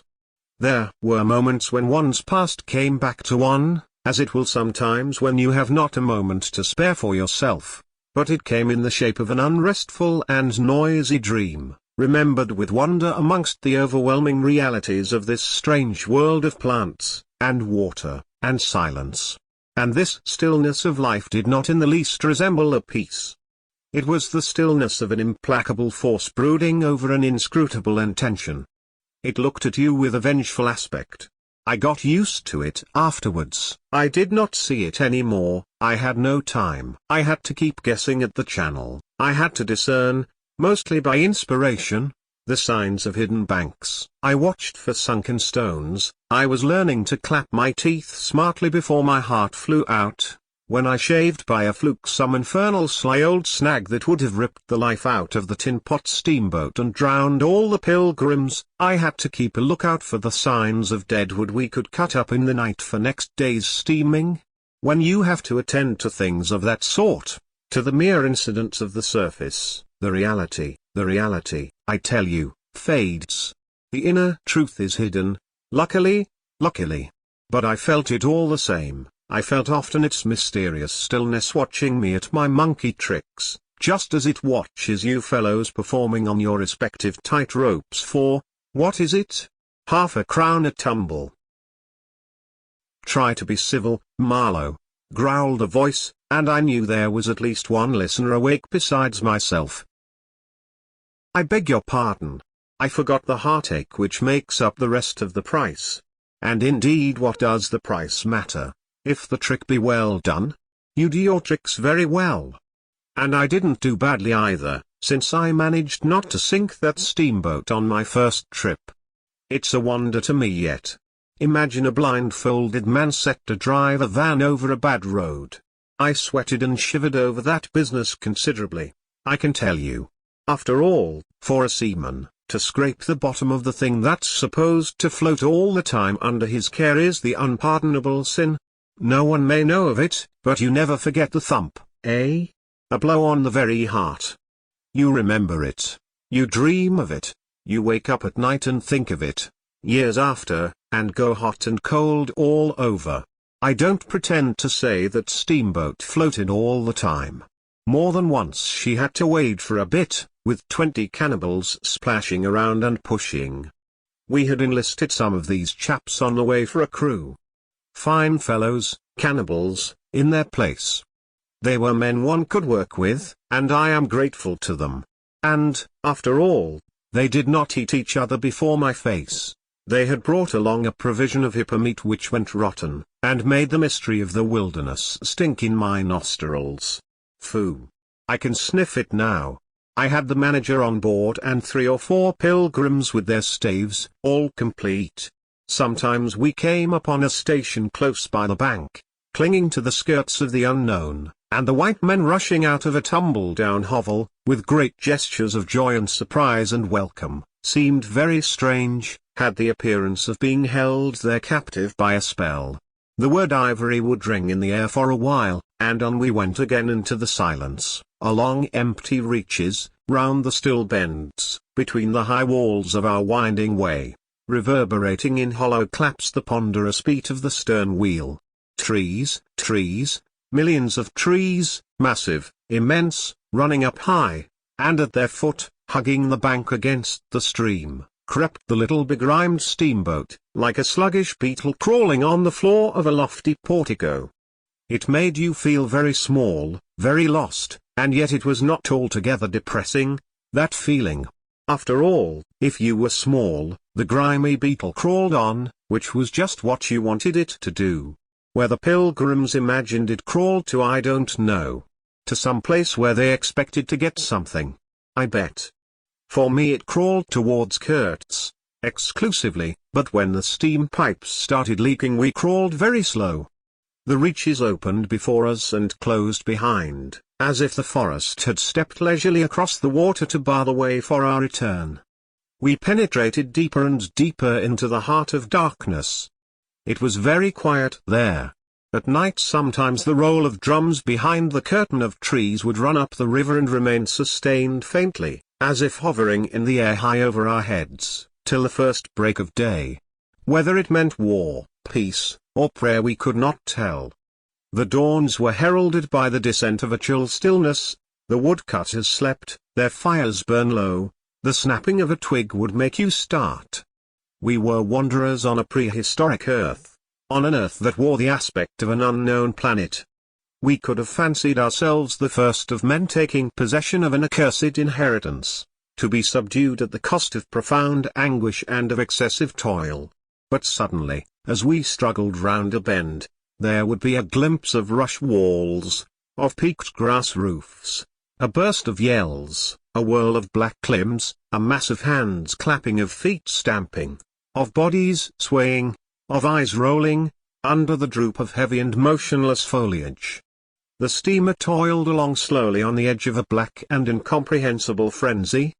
The prehistoric man was cursing us, praying to us, welcoming us, who could tell? We were cut off from the comprehension of our surroundings. We glided past like phantoms, wandering and secretly appalled, as sane men would be before an enthusiastic outbreak in a madhouse. We could not understand because we were too far, and could not remember because we were traveling in the night of first ages, of those ages that are gone, leaving hardly a sign, and no memories. The earth seemed unearthly. We are accustomed to look upon the shackled form of a conquered monster, but there you could look at a thing monstrous and free. It was unearthly, and the men were, no, they were not inhuman. Well, you know, that was the worst of it, this suspicion of their not being inhuman. It would come slowly to one. They howled and leapt, and spun, and made horrid faces, but what thrilled you was just the thought of their humanity, like yours, the thought of your remote kinship with this wild and passionate uproar. Ugly. Yes, it was ugly enough, but if you were man enough you would admit to yourself that there was in you just the faintest trace of a response to the terrible frankness of that noise, a dim suspicion of there being a meaning in it which you so remote from the night of first ages, could comprehend. And why not? The mind of man is capable of anything, because everything is in it, all the past as well as all the future. What was there after all? Joy, fear, sorrow, devotion, valor, rage, who can tell? But truth stripped of its cloak of time. Let the fool gape and shudder. The man knows, and can look on without a wink. But he must at least be as much of a man as these on the shore. He must meet that truth with his own true stuff, with his own inborn strength. Principles won't do. Acquisitions, clothes, pretty rags that would fly off at the first good shake. No, you want a deliberate belief. An appeal to me in this fiendish row, is there? Very well, I hear, I admit, but I have a voice, too, and for good or evil mine is the speech that cannot be silenced. Of course, a fool, what with sheer fright and fine sentiments, is always safe. Who's that grunting? You wonder I didn't go ashore for a howl and a dance? Well, no, I didn't. Fine sentiments, you say? Fine sentiments, be hanged. I had no time. I had to mess about with wide lead and strips of woolen blanket, helping to put bandages on those leaky steam pipes, I tell you. I had to watch the steering, and circumvent those snags, and get the tin pot along by hook or by crook. There was surface truth enough in these things to save a wiser man. And between whiles I had to look after the savage who was fireman. He was an improved specimen, he could fire up a vertical boiler. He was there below me, and, upon my word, to look at him was as edifying as seeing a dog in a parody of breeches and a feather hat walking on his hind legs. A few months of training had done for that really fine chap. He squinted at the steam gauge and at the water gauge with an evident effort of intrepidity. And he had filed teeth, too, the poor devil, and the wool of his pate shaved into queer patterns, and 3 ornamental scars on each of his cheeks. He ought to have been clapping his hands and stamping his feet on the bank, instead of which he was hard at work, a thrall to strange witchcraft, full of improving knowledge. He was useful because he had been instructed, and what he knew was this, that should the water in that transparent thing disappear, the evil spirit inside the boiler would get angry through the greatness of his thirst, and take a terrible vengeance. So he sweated and fired up and watched the glass fearfully, with an impromptu charm, made of rags, tied to his arm, and a piece of polished bone, as big as a watch, stuck flatways through his lower lip. While the wooded banks slipped past us slowly, the short noise was left behind, the interminable miles of silence, and we crept on, towards Kurtz. But the snags were thick, the water was treacherous and shallow, the boiler seemed indeed to have a sulky devil in it, and thus neither the fireman nor I had any time to peer into our creepy thoughts. Some 50 miles below the inner station we came upon a hut of reeds, an inclined and melancholy pole, with the unrecognizable tatters of what had been a flag of some sort flying from it, and a neatly stacked wood pile. This was unexpected. We came to the bank, and on the stack of firewood found a flat piece of board with some faded pencil writing on it. When deciphered it said, "Wood for you. Hurry up. Approach cautiously." There was a signature, but it was illegible, not Kurtz, a much longer word. Hurry up. Where? Up the river? Approach cautiously. We had not done so. But the warning could not have been meant for the place where it could be only found after approach. Something was wrong above. But what, and how much? That was the question. We commented adversely upon the imbecility of that telegraphic style. The bush around said nothing, and would not let us look very far, either. A torn curtain of red twill hung in the doorway of the hut, and flapped sadly in our faces. The dwelling was dismantled, but we could see a white man had lived there not very long ago. There remained a rude table, a plank on 2 posts, a heap of rubbish reposed in a dark corner, and by the door I picked up a book. It had lost its covers, and the pages had been thumbed into a state of extremely dirty softness, but the back had been lovingly stitched afresh with white cotton thread, which looked clean yet. It was an extraordinary find. Its title was, An Inquiry into Some Points of Seamanship, by a man Towson, some such name, Master in His Majesty's Navy. The matter looked dreary reading enough, with illustrative diagrams and repulsive tables of figures, and the copy was 60 years old. I handled this amazing antiquity with the greatest possible tenderness, lest it should dissolve in my hands. Within, Towson or Towser was inquiring earnestly into the breaking strain of ships' chains and tackle, and other such matters. Not a very enthralling book, but at the first glance you could see there a singleness of intention, an honest concern for the right way of going to work, which made these humble pages, thought out so many years ago, luminous with another than a professional light. The simple old sailor, with his talk of chains and purchases, made me forget the jungle and the pilgrims in a delicious sensation of having come upon something unmistakably real. Such a book being there was wonderful enough, but still more astounding were the notes penciled in the margin, and plainly referring to the text. I couldn't believe my eyes. They were in cipher. Yes, it looked like cipher. Fancy a man lugging with him a book of that description into this nowhere and studying it, and making notes, in cipher at that. It was an extravagant mystery. I had been dimly aware for some time of a worrying noise, and when I lifted my eyes I saw the woodpile was gone, and the manager, aided by all the pilgrims, was shouting at me from the riverside. I slipped the book into my pocket. I assure you to leave off reading was like tearing myself away from the shelter of an old and solid friendship. I started the lame engine ahead.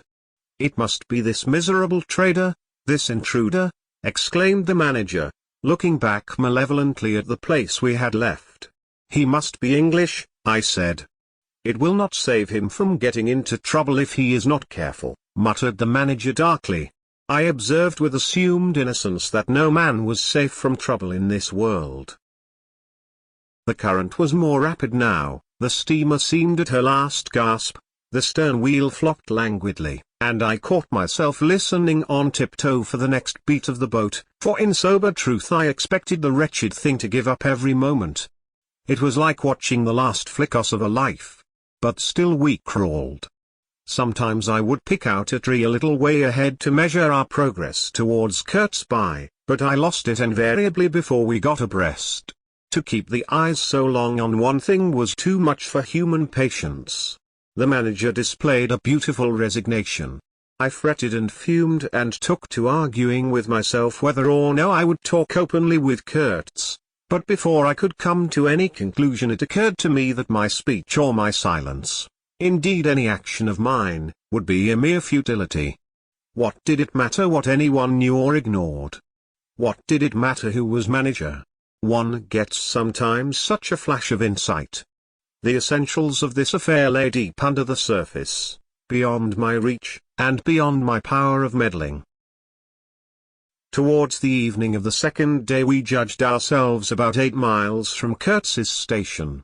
I wanted to push on, but the manager looked grave, and told me the navigation up there was so dangerous that it would be advisable, the sun being very low already, to wait where we were till next morning. Moreover, he pointed out that if the warning to approach cautiously were to be followed, we must approach in daylight, not at dusk or in the dark. This was sensible enough. 8 miles meant nearly 3 hours steaming for us, and I could also see suspicious ripples at the upper end of the reach.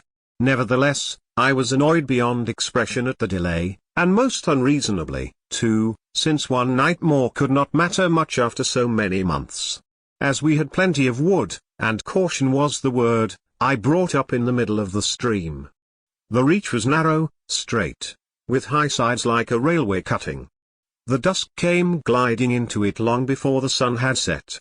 The current ran smooth and swift, but a dumb immobility sat on the banks. The living trees, lashed together by the creepers and every living bush of the undergrowth, might have been changed into stone, even to the slenderest twig, to the lightest leaf. It was not sleep, it seemed unnatural, like a state of trance. Not the faintest sound of any kind could be heard.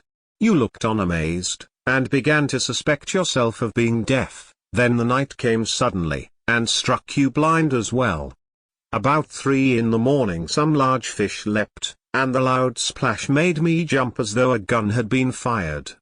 When the sun rose there was a white fog, very warm and clammy, and more blinding than the night. It did not shift or drive. It was just there, standing all round you like something solid. At 8 or 9, perhaps, it lifted as a shutter lifts. We had a glimpse of the towering multitude of trees, of the immense matted jungle, with the blazing little ball of the sun hanging over it, all perfectly still, and then the white shutter came down again, smoothly, as if sliding in greased grooves. I ordered the chain, which we had begun to heave in, to be paid out again. Before it stopped running with a muffled rattle, a cry, a very loud cry, as of infinite desolation, soared slowly in the opaque air. It ceased. A complaining clamor, modulated in savage discords, filled our ears. The sheer unexpectedness of it made my hair stir under my cap. I don't know how it struck the others. To me it seemed as though the mist itself had screamed, so suddenly, and apparently from all sides at once, did this tumultuous and mournful uproar rise. It culminated in a hurried outbreak of almost intolerably excessive shrieking, which stopped short, leaving us stiffened in a variety of silly attitudes, and obstinately listening to the nearly as appalling and excessive silence. "Good God! What is the meaning?" stammered at my elbow one of the pilgrims, a little fat man, with sandy hair and red whiskers, who wore side-spring boots, and pink pajamas tucked into his socks. 2 others remained open-mouthed a while minute, then dashed into the little cabin, to rush out incontinently and stand darting scared glances, with Winchesters at ready in their hands. What we could see was just the steamer we were on, her outlines blurred as though she had been on the point of dissolving, and a misty strip of water, perhaps 2 feet broad, around her, and that was all. The rest of the world was nowhere, as far as our eyes and ears were concerned. Just nowhere. Gone, disappeared, swept off without leaving a whisper or a shadow behind. I went forward, and ordered the chain to be hauled in short, so as to be ready to trip the anchor and move the steamboat at once if necessary. "Will they attack?" whispered an awed voice. "We will be all butchered in this fog," murmured another. The faces twitched with the strain, The hands trembled slightly, the eyes forgot to wink. It was very curious to see the contrast of expressions of the white men and of the black fellows of our crew, who were as much strangers to that part of the river as we, though their homes were only 800 miles away. The whites, of course greatly discomposed, had besides a curious look of being painfully shocked by such an outrageous row. The others had an alert, naturally interested expression, but their faces were essentially quiet, even those of the one or two who grinned as they hauled at the chain. Several exchanged short, grunting phrases, which seemed to settle the matter to their satisfaction. Their headman, the young, broad-chested black, severely draped in dark blue fringed cloths, with fierce nostrils and his hair all done up artfully in oily ringlets, stood near me. "Aha!" I said, just for good fellowship's sake. "Catch him," he snapped, with a bloodshot widening of his eyes and a flash of sharp teeth. "Catch him. Give him to us." "To you, eh?" I asked. "What would you do with them?" "Eat him," he said curtly, and, leaning his elbow on the rail, looked out into the fog in a dignified and profoundly pensive attitude. I would no doubt have been properly horrified, had it not occurred to me that he and his chaps must be very hungry, that they must have been growing increasingly hungry for at least this month past. They had been engaged for 6 months. I don't think a single one of them had any clear idea of time, as we at the end of countless ages have. They still belonged to the beginnings of time, had no inherited experience to teach them as it were. And of course, as long as there was a piece of paper written over in accordance with some farcical law or other made down the river, it didn't enter anybody's head to trouble how they would live. Certainly they had brought with them some rotten hippo meat, which couldn't have lasted very long, anyway, even if the pilgrims hadn't, in the midst of a shocking hullabaloo, thrown a considerable quantity of it overboard. It looked like a high-handed proceeding, but it was really a case of legitimate self-defense. You can't breathe dead hippo waking, sleeping, and eating, and at the same time keep your precarious grip on existence. Besides that, they had given them every week 3 pieces of brass wire, each about 9 inches long, and the theory was they were to buy their provisions with that currency in riverside villages. You can see how that worked. There were either no villages, or the people were hostile, or the director, who like the rest of us fed out of tins, with an occasional oldie goat thrown in, didn't want to stop the steamer for some more or less recondite reason. So, unless they swallowed the wire itself, or made loops of it to snare the fishes with, I don't see what good their extravagant salary could be to them. I must say it was paid with a regularity worthy of a large and honorable trading company. For the rest, the only thing to eat, though it didn't look eatable in the least, I saw in their possession was a few lumps of some stuff like half-cooked dough, of a dirty lavender color. They kept wrapped in leaves, and now and then swallowed a piece of, but so small that it seemed done more for the looks of the thing than for any serious purpose of sustenance. Why in the name of all the gnawing devils of hunger they didn't go for us, they were 30 to 5, and have a good tuck-in for once, amazes me now when I think of it. They were big powerful men, with not much capacity to weigh the consequences, with courage, with strength, even yet, though their skins were no longer glossy and their muscles no longer hard. And I saw that something restraining, one of those human secrets that baffle probability, had come into play there. I looked at them with a swift quickening of interest, not because it occurred to me I might be eaten by them before very long, though I own to you that just then I perceived, in a new light, as it were, how unwholesome the pilgrims looked, and I hoped, yes, I positively hoped, that my aspect was not so, what shall I say, so unappetizing. A touch of fantastic vanity which fitted well with the dream sensation that pervaded all my days at that time. Perhaps I had a little fever, too. One can't live with one's finger everlastingly on one's pulse. I had often a little fever, or a little touch of other things, the playful paw strokes of the wilderness, the preliminary trifling before the more serious onslaught which came in due course. Yes, I looked at them as you would on any human being, with a curiosity of their impulses, motives, capacities, weaknesses, when brought to the test of an inexorable physical necessity. Restraint. What possible restraint?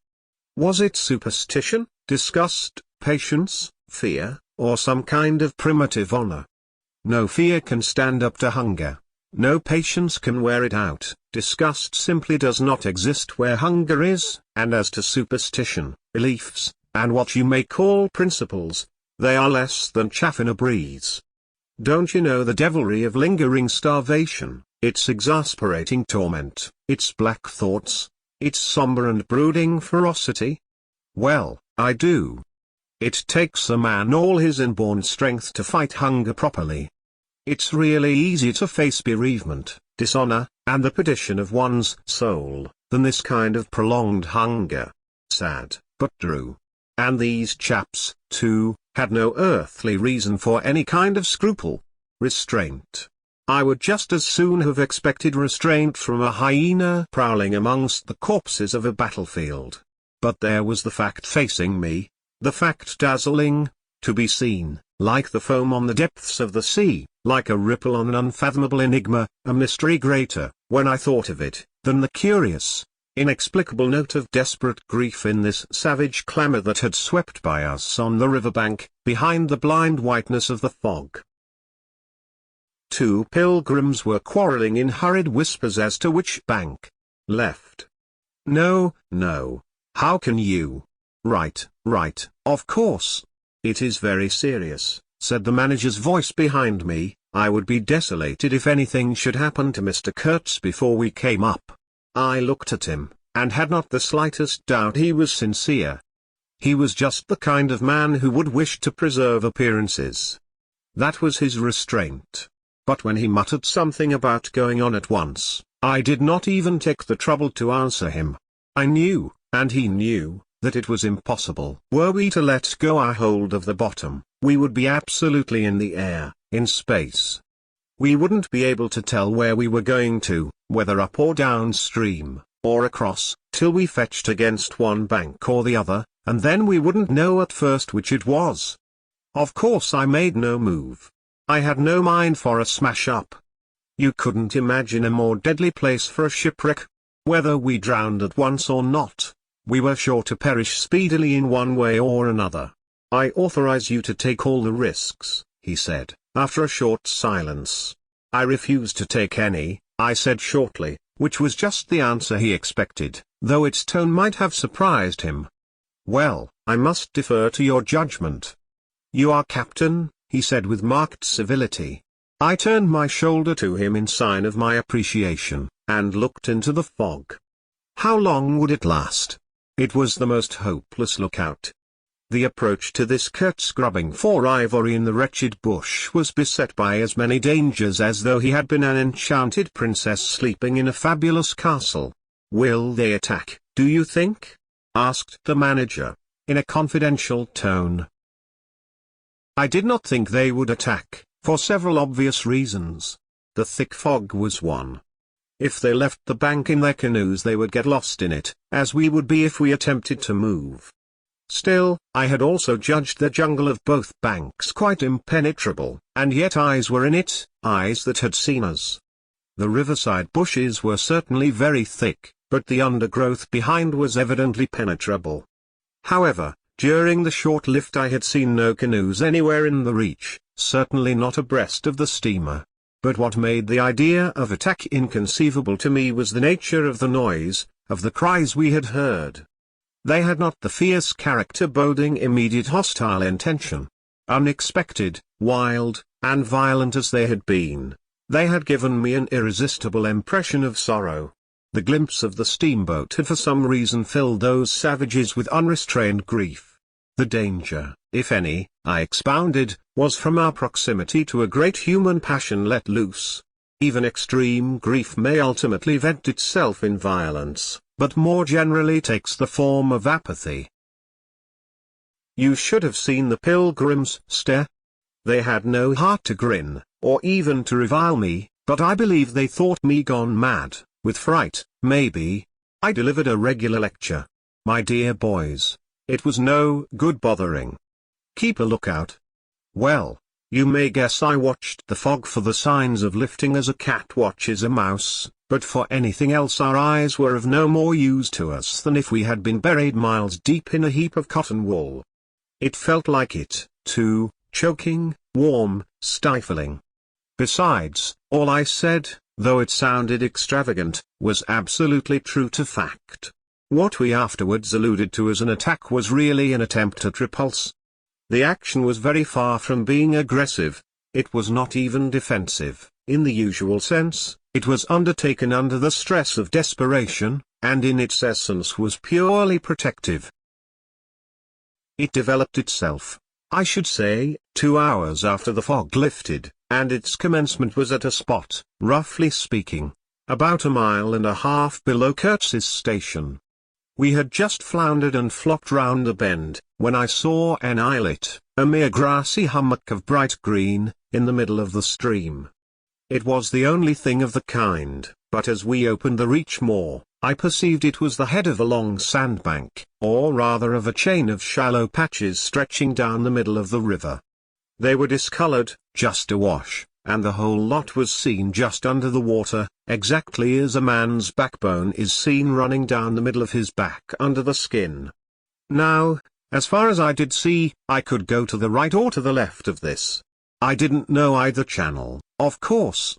The banks looked pretty well alike, the depth appeared the same, but as I had been informed the station was on the west side, I naturally headed for the western passage. No sooner had we fairly entered it than I became aware it was much narrower than I had supposed. To the left of us there was the long uninterrupted shoal, and to the right a high, steep bank heavily overgrown with bushes. Above the bush the trees stood in serried ranks.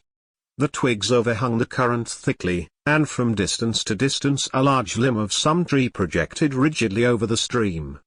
It was then well on in the afternoon. The face of the forest was gloomy, and a broad strip of shadow had already fallen on the water.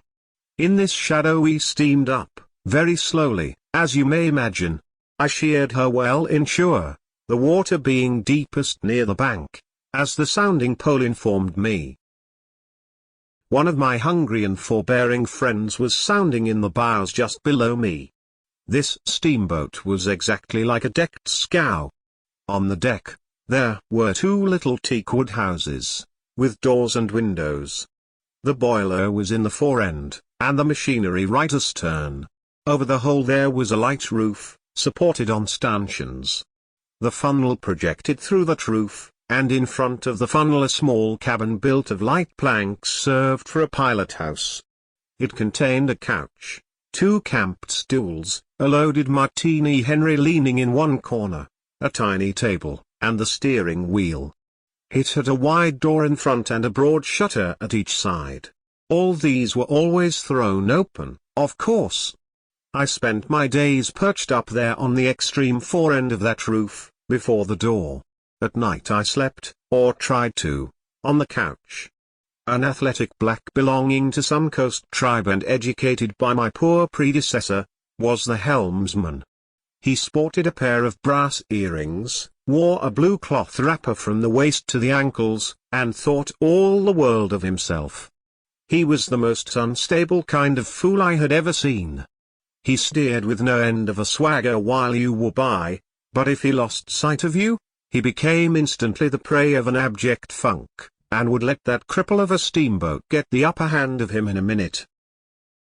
I was looking down at the sounding pole, and feeling much annoyed to see it each try a little more of it stick out of that river, when I saw my poleman give up on the business suddenly, and stretch himself flat on the deck, without even taking the trouble to haul his pole in.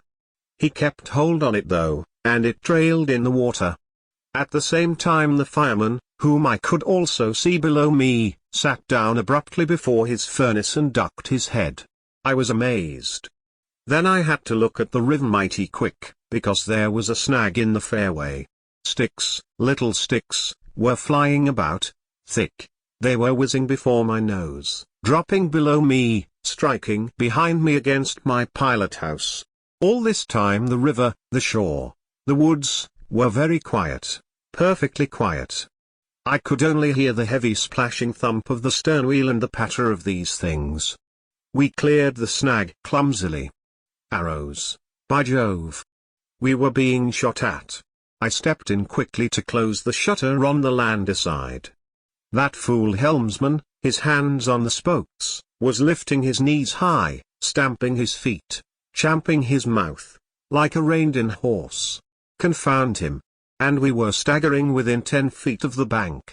I had to lean right out to swing the heavy shutter, and I saw a face amongst the leaves on the level with my own, looking at me very fierce and steady, and then suddenly, as though a veil had been removed from my eyes, I made out, deep in the tangled gloom, naked breasts, arms, legs, glaring eyes. The bush was swarming with human limbs in movement, glistening of bronze color.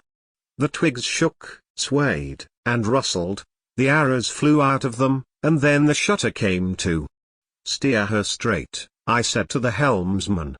He held his head rigid, face forward, but his eyes rolled.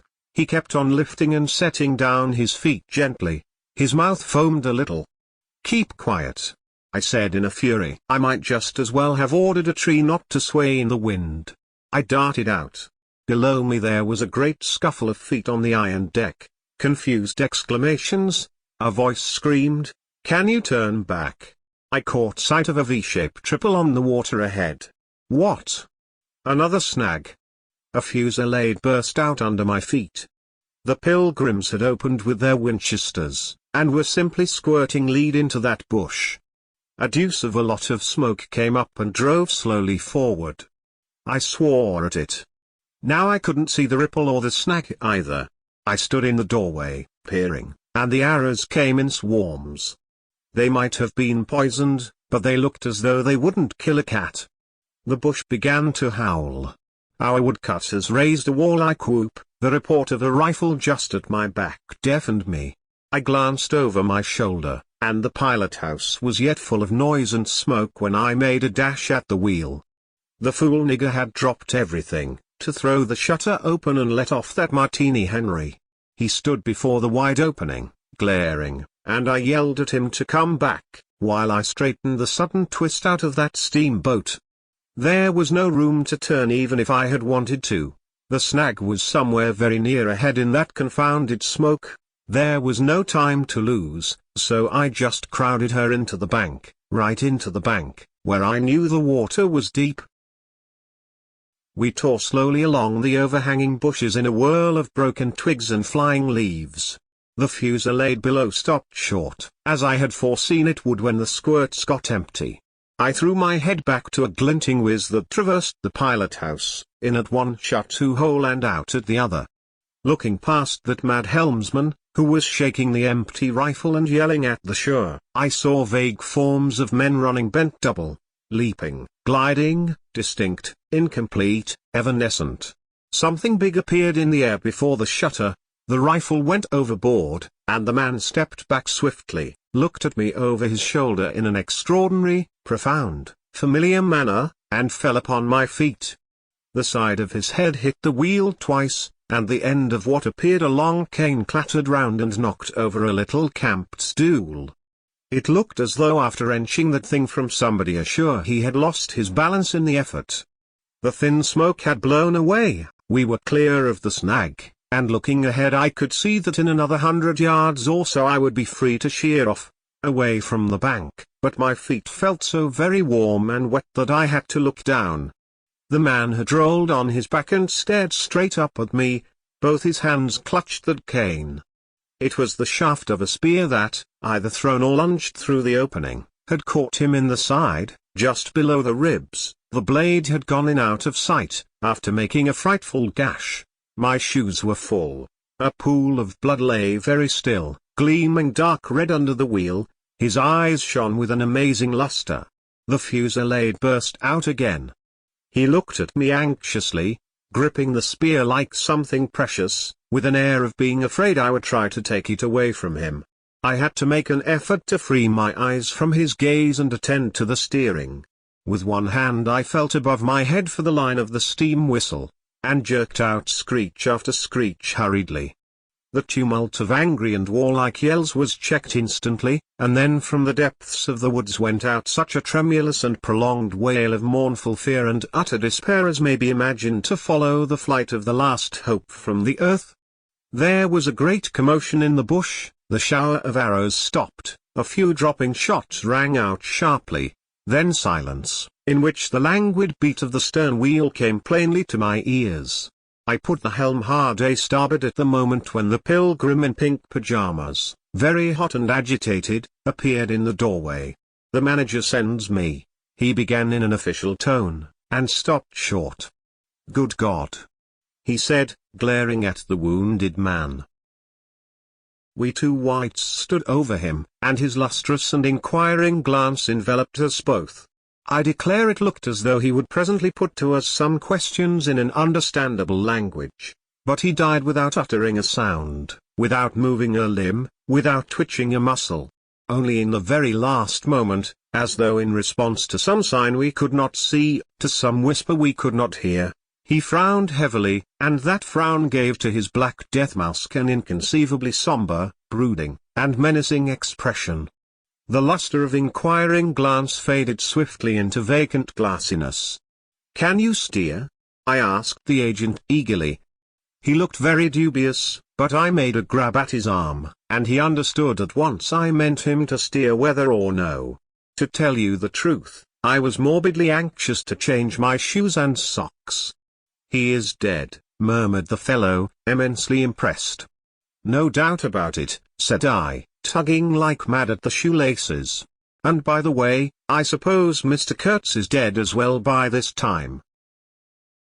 For the moment that was the dominant thought. There was a sense of extreme disappointment, as though I had found out I had been striving after something altogether without a substance. I couldn't have been more disgusted if I had travelled all this way for the sole purpose of talking with Mr. Kurtz. Talking with. I flung one shoe overboard, and became aware that that was exactly what I had been looking forward to, a talk with Kurtz. I made the strange discovery that I had never imagined him as doing, you know, but as discoursing. I didn't say to myself, "Now I will never see him," or "Now I will never shake him by the hand," but, "Now I will never hear him." The man presented himself as a voice. Not of course that I did not connect him with some sort of action.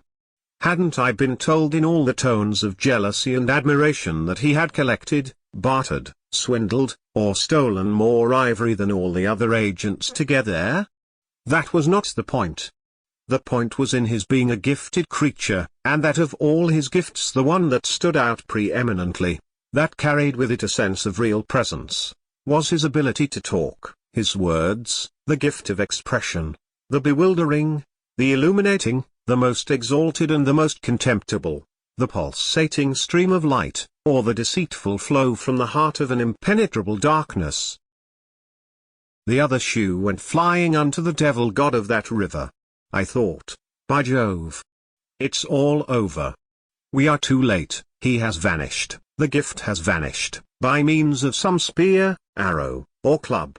I will never hear that chap speak after all, and my sorrow had a startling extravagance of emotion, even such as I had noticed in the howling sorrow of these savages in the bush. I couldn't have felt more of lonely desolation somehow, had I been robbed of a belief or had missed my destiny in life. Why do you sigh in this beastly way, somebody? Absurd? Well, absurd. Good Lord! Mustn't a man ever? Here, give me some tobacco. There was a pause of profound stillness, then a match flared, and Marlow's lean face appeared, worn, hollow, with downward folds and dropped eyelids, with an aspect of concentrated attention, and as he took vigorous draws at his pipe, it seemed to retreat and advance out of the night in the regular flicker of tiny flame. The match went out. "Absurd!" he cried. "This is the worst of trying to tell. Here you all are, each moored with two good addresses, like a hulk with two anchors, a butcher round one corner, a policeman round another, excellent appetites, and temperature normal, you hear, normal from year's end to year's end. And you say, absurd. Absurd B exploded. Absurd. My dear boys, what can you expect from a man who out of sheer nervousness had just flung overboard a pair of new shoes? Now I think of it, it is amazing I did not shed tears. I am, upon the whole, proud of my fortitude. I was cut to the quick at the idea of having lost the inestimable privilege of listening to the gifted Kurtz. Of course I was wrong. The privilege was waiting for me. Oh, yes, I heard more than enough. And I was right, too. A voice. He was very little more than a voice. And I heard him, it, this voice, other voices, all of them were so little more than voices, and the memory of that time itself lingers around me, impalpable, like a dying vibration of one immense jabber, silly, atrocious, sordid, savage, or simply mean, without any kind of sense. Voices, voices, even the girl herself, now. He was silent for a long time. I laid the ghost of his gifts at last with a lie, he began, suddenly. Girl. What?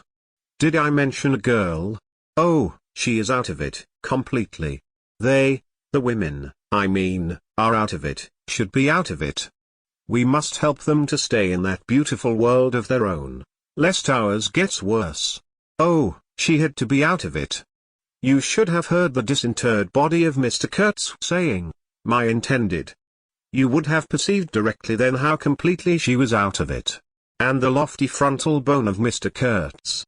They say the hair goes on growing sometimes, but this, specimen, was impressively bald.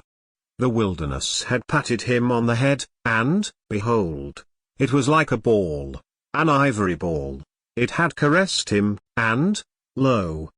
He had withered, it had taken him, loved him, embraced him, got into his veins, consumed his flesh, and sealed his soul to its own by the inconceivable ceremonies of some devilish initiation.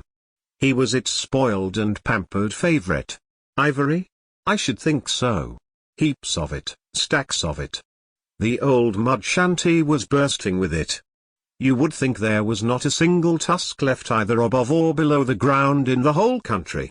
Mostly fossil, the manager had remarked, disparagingly. It was no more fossil than I am, but they call it fossil when it is dug up. It appears these niggers do bury the tusks sometimes, but evidently they couldn't bury this parcel deep enough to save the gifted Mr. Kurtz from his fate. We filled the steamboat with it, and had to pile a lot on the deck. Thus he could see and enjoy as long as he could see, because the appreciation of this favor had remained with him to the last. You should have heard him say, my ivory. Oh, yes, I heard him. My intended, my ivory, my station, my river, my, everything belonged to him. It made me hold my breath in expectation of hearing the wilderness burst into a prodigious peal of laughter that would shake the fixed stars in their places. Everything belonged to him, but that was a trifle. The thing was to know what he belonged to, how many powers of darkness claimed him for their own. That was the reflection that made you creepy all over. It was impossible, it was not good for one either, trying to imagine. He had taken a high seat amongst the devils of the land, I mean literally. You can't understand. How could you? With solid pavement under your feet, surrounded by kind neighbors ready to cheer you or to fall on you, stepping delicately between the butcher and the policeman, in the holy terror of scandal and gallows and lunatic asylums. How can you imagine what particular region of the first ages a man's untrammeled feet may take him into by the way of solitude, utter solitude without a policeman, by the way of silence, utter silence, where no warning voice of a kind neighbor can be heard whispering of public opinion? These little things make all the great difference. When they are gone you must fall back upon your own innate strength, upon your own capacity for faithfulness. Of course you may be too much of a fool to go wrong, too dull even to know you are being assaulted by the powers of darkness. I take it, no fool ever made a bargain for his soul with the devil. The fool is too much of a fool, or the devil too much of a devil, I don't know which. or you may be such a thunderingly exalted creature as to be altogether deaf and blind to anything but heavenly sights and sounds. Then the earth for you is only a standing place, and whether to be like this is your loss or your gain I won't pretend to say. But most of us are neither one nor the other.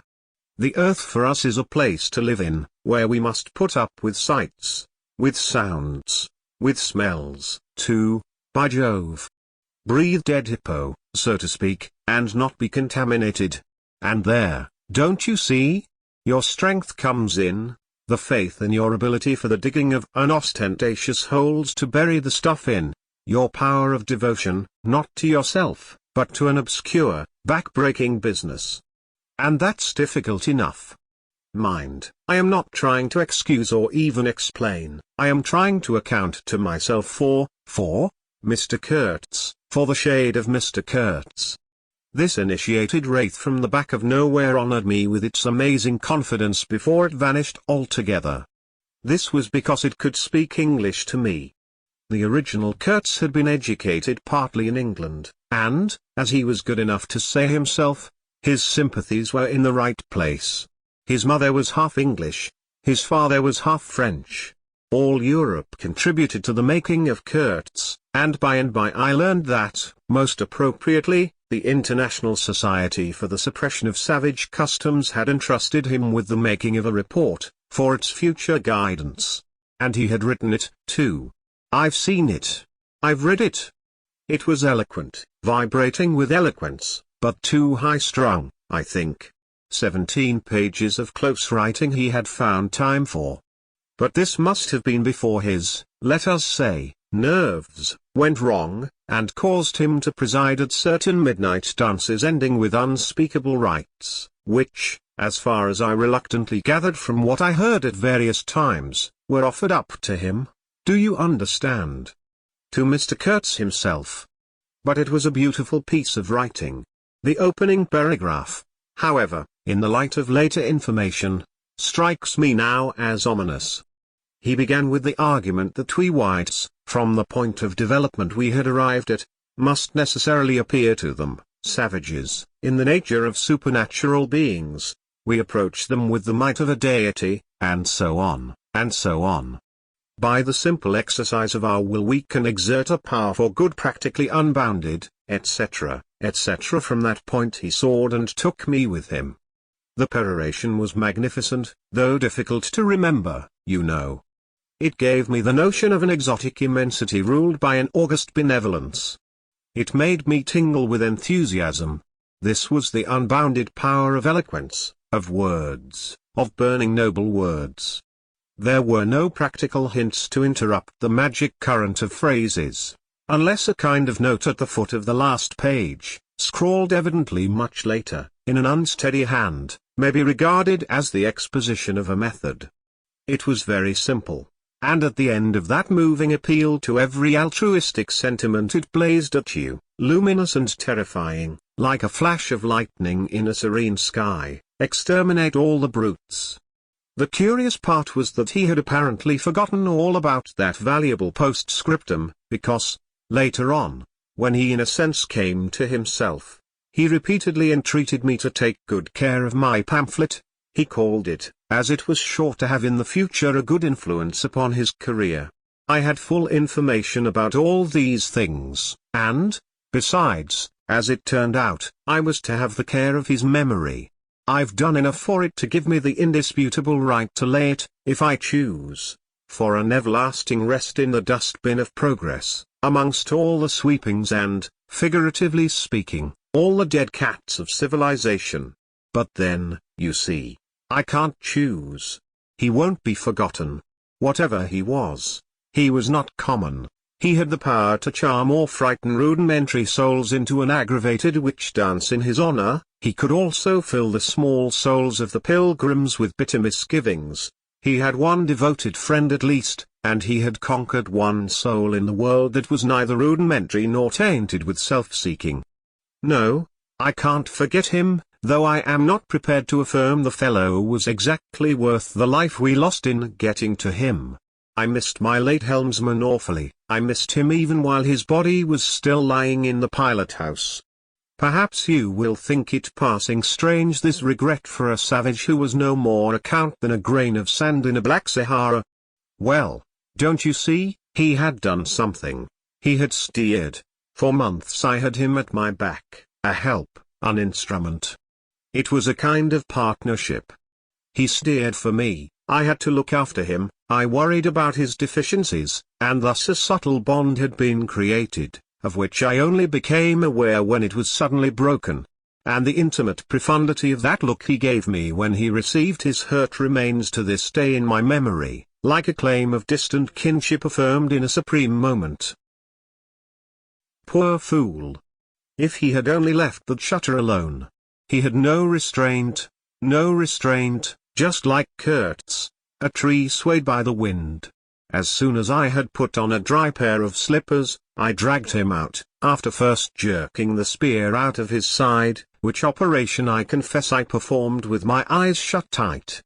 His heels leapt together over the little doorstep, his shoulders were pressed to my breast, I hugged him from behind desperately. Oh! He was heavy, heavier than any man on earth, I should imagine. Then without more ado I tipped him overboard. The current snatched him as though he had been a wisp of grass, and I saw the body roll over twice before I lost sight of it forever. All the pilgrims and the manager were then congregated on the awning deck about the pilot house, chattering at each other like a flock of excited magpies, and there was a scandalized murmur at my heartless promptitude. What they wanted to keep that body hanging about for I can't guess. Embalm it, maybe. But I had also heard another, and a very ominous, murmur on the deck below. My friends the woodcutters were likewise scandalized, and with a better show of reason, though I admit that the reason itself was quite inadmissible. Oh, quite. I had made up my mind that if my late helmsman was to be eaten, the fishes alone should have him.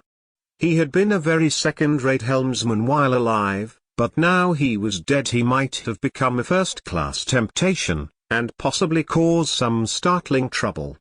Besides, I was anxious to take the wheel, the man in pink pyjamas showing himself a hopeless duffer at the business.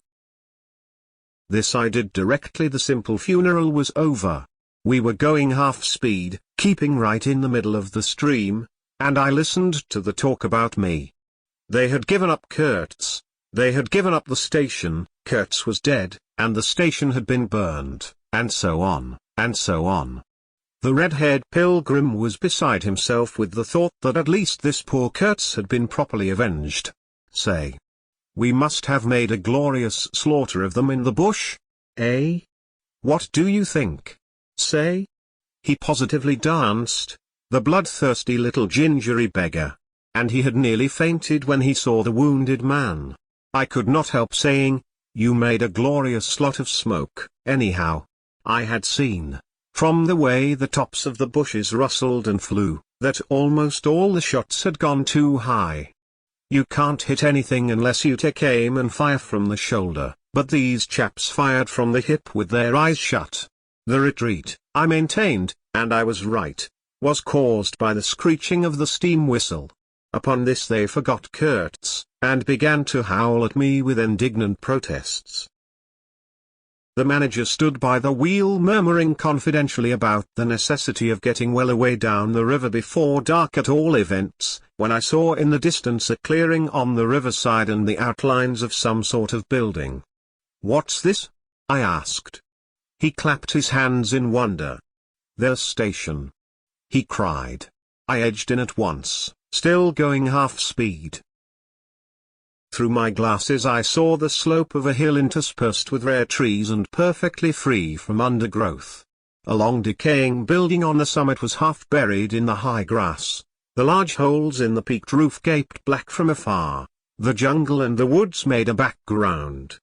There was no enclosure or fence of any kind, but there had been one apparently, for near the house half a dozen slim posts remained in a row, roughly trimmed, and with their upper ends ornamented with round carved balls.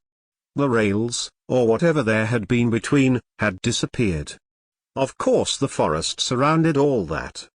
The riverbank was clear, and on the waterside I saw a white man under a hat like a cartwheel beckoning persistently with his whole arm, Examining the edge of the forest above and below, I was almost certain I could see movements, human forms gliding here and there. I steamed past prudently, then stopped the engines and let her drift down. The man on the shore began to shout, urging us to land. "We have been attacked," screamed the manager. I know. "It's all right," yelled back the other, as cheerful as you please. "Come along. It's all right. I am glad." His aspect reminded me of something I had seen, something funny I had seen somewhere. As I maneuvered to get alongside, I was asking myself, what does this fellow look like? Suddenly I got it. He looked like a harlequin. His clothes had been made of some stuff that was brown holland probably, but it was covered with patches all over, with bright patches, blue, red, and yellow, patches on the back, patches on the front, patches on elbows, on knees, colored binding around his jacket, scarlet edging at the bottom of his trousers, and the sunshine made him look extremely gay and wonderfully neat withal, because you could see how beautifully all this patching had been done. A beardless, boyish face, very fair, no features to speak of, nose peeling, little blue eyes, smiles and frowns chasing each other over that open countenance like sunshine and shadow on a wind-swept plain. "Look out, Captain!" he cried, "there's a snag lodged in here last night." "What? Another snag?" I confess I swore shamefully. I had nearly holed my cripple, to finish off that charming trip. The harlequin on the bank turned his little pug nose up to me. "You English?" he asked, all smiles. "Are you?" I shouted from the wheel. The smiles vanished, and he shook his head as if sorry for my disappointment. Then he brightened up. "Never mind," he cried encouragingly. "Are we in time?" I asked. "He is up there," he replied, with a toss of the head up the hill, and becoming gloomy all of a sudden. His face was like the autumn sky, overcast one moment and bright the next. When the manager, escorted by the pilgrims, all of them armed to the teeth, had gone to the house, this chap came on board. "I say, I don't like this. These natives are in the bush," I said. He assured me earnestly it was all right. "They are simple people," he added. "Well, I am glad you came. It took me all my time to keep them off." "But you said it was all right," I cried. "Oh, they meant no harm," he said, and as I stared he corrected himself, "Not exactly." Then vivaciously, "My faith, your pilot house wants a clean-up." In the next breath he advised me to keep enough steam on the boiler to blow the whistle in case of any trouble. "One good screech will do more for you than all your rifles." "They are simple people," he repeated. He rattled away at such a rate he quite overwhelmed me. He seemed to be trying to make up for lots of silence, and actually hinted, laughing, that such was the case. "Don't you talk with Mr. Kurtz?" I said. "You don't talk with that man, you listen to him," he exclaimed with severe exaltation. But now, he waved his arm, and in the twinkling of an eye was in the uttermost depths of despondency. In a moment he came up again with a jump, possessed himself of both my hands, shook them continuously, while he gabbled, "Brother sailor. Honor. Pleasure. Delight. Introduce myself. Russian. Son of an archpriest. Government of Tambov. What? Tobacco. English tobacco, the excellent English tobacco. Now, that's brotherly. Smoke? Where's a sailor that does not smoke?" The pipe soothed him, and gradually I made out he had run away from school, had gone to sea in a Russian ship, ran away again, served some time in English ships, was now reconciled with the archpriest. He made a point of that. But when one is young one must see things, gather experience, ideas, enlarge the mind. "Here," I interrupted. "You can never tell. Here I met Mr. Kurtz," he said, youthfully solemn and reproachful. I held my tongue after that. It appears he had persuaded a Dutch trading house on the coast to fit him out with stores and goods, and had started for the interior with a light heart and no more idea of what would happen to him than a baby. He had been wandering about that river for nearly 2 years alone, cut off from everybody and everything. "I am not so young as I look. I am 25, he said.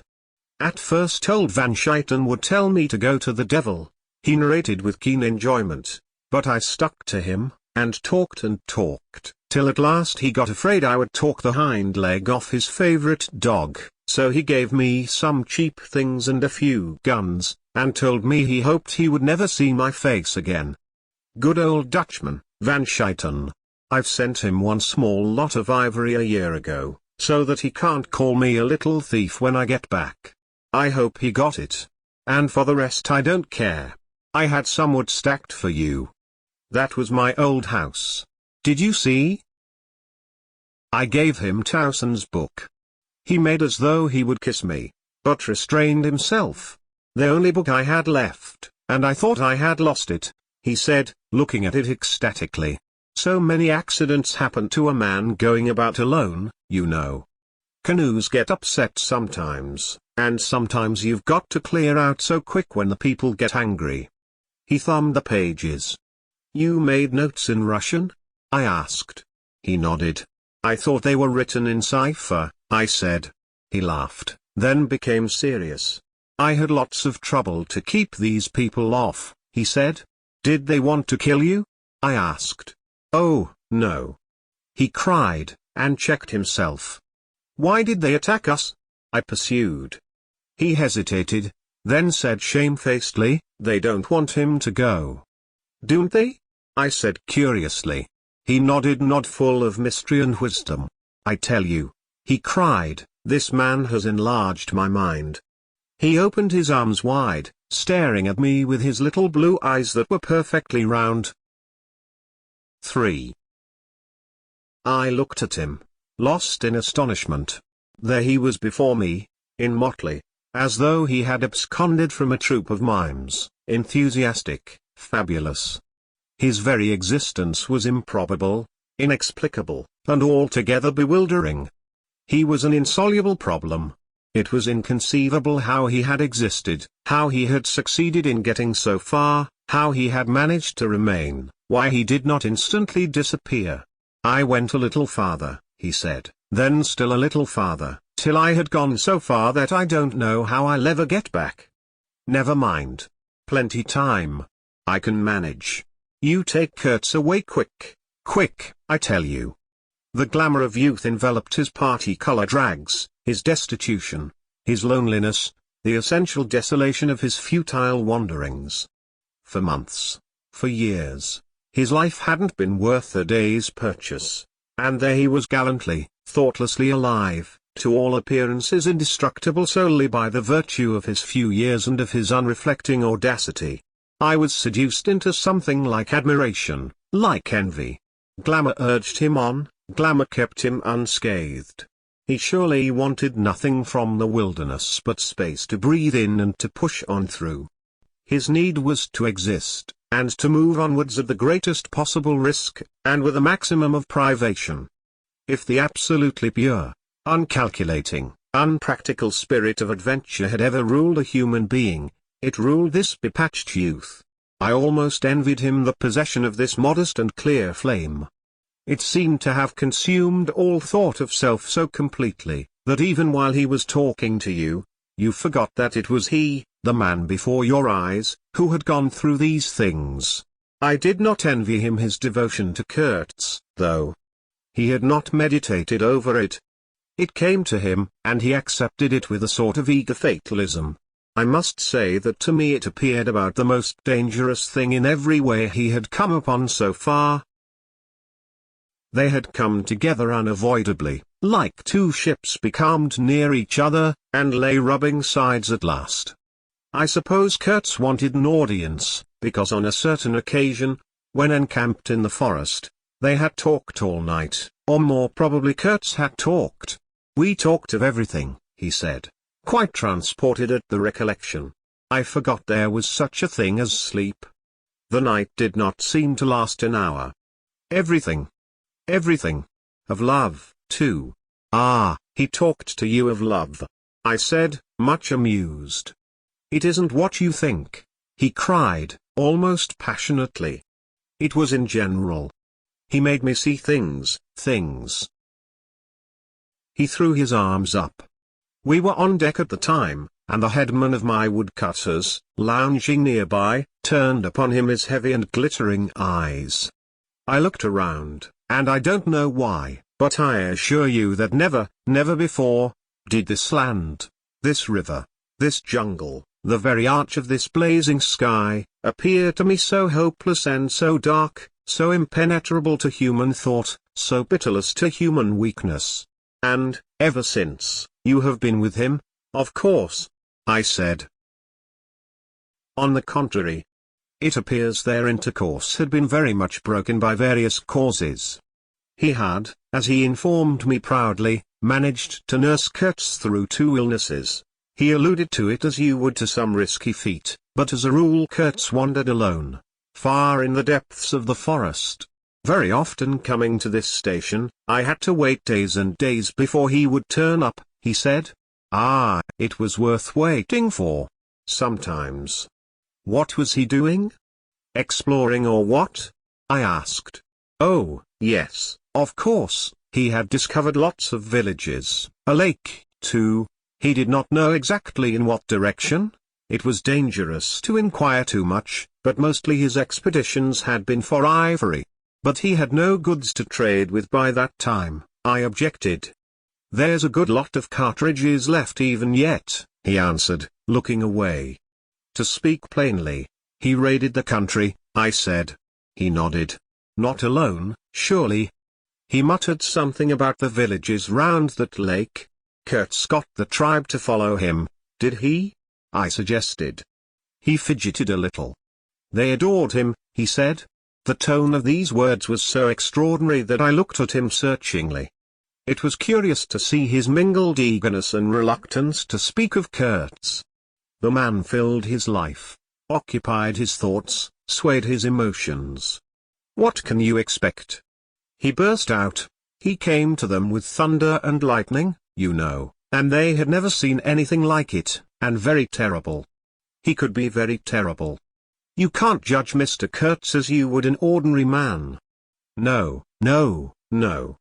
Now, just to give you an idea, I don't mind telling you, he wanted to shoot me, too, one day, but I don't judge him. Shoot you? I cried. What for? Well, I had a small lot of ivory the chief of that village near my house gave me. You see, I used to shoot game for them. Well, he wanted it, and wouldn't hear reason.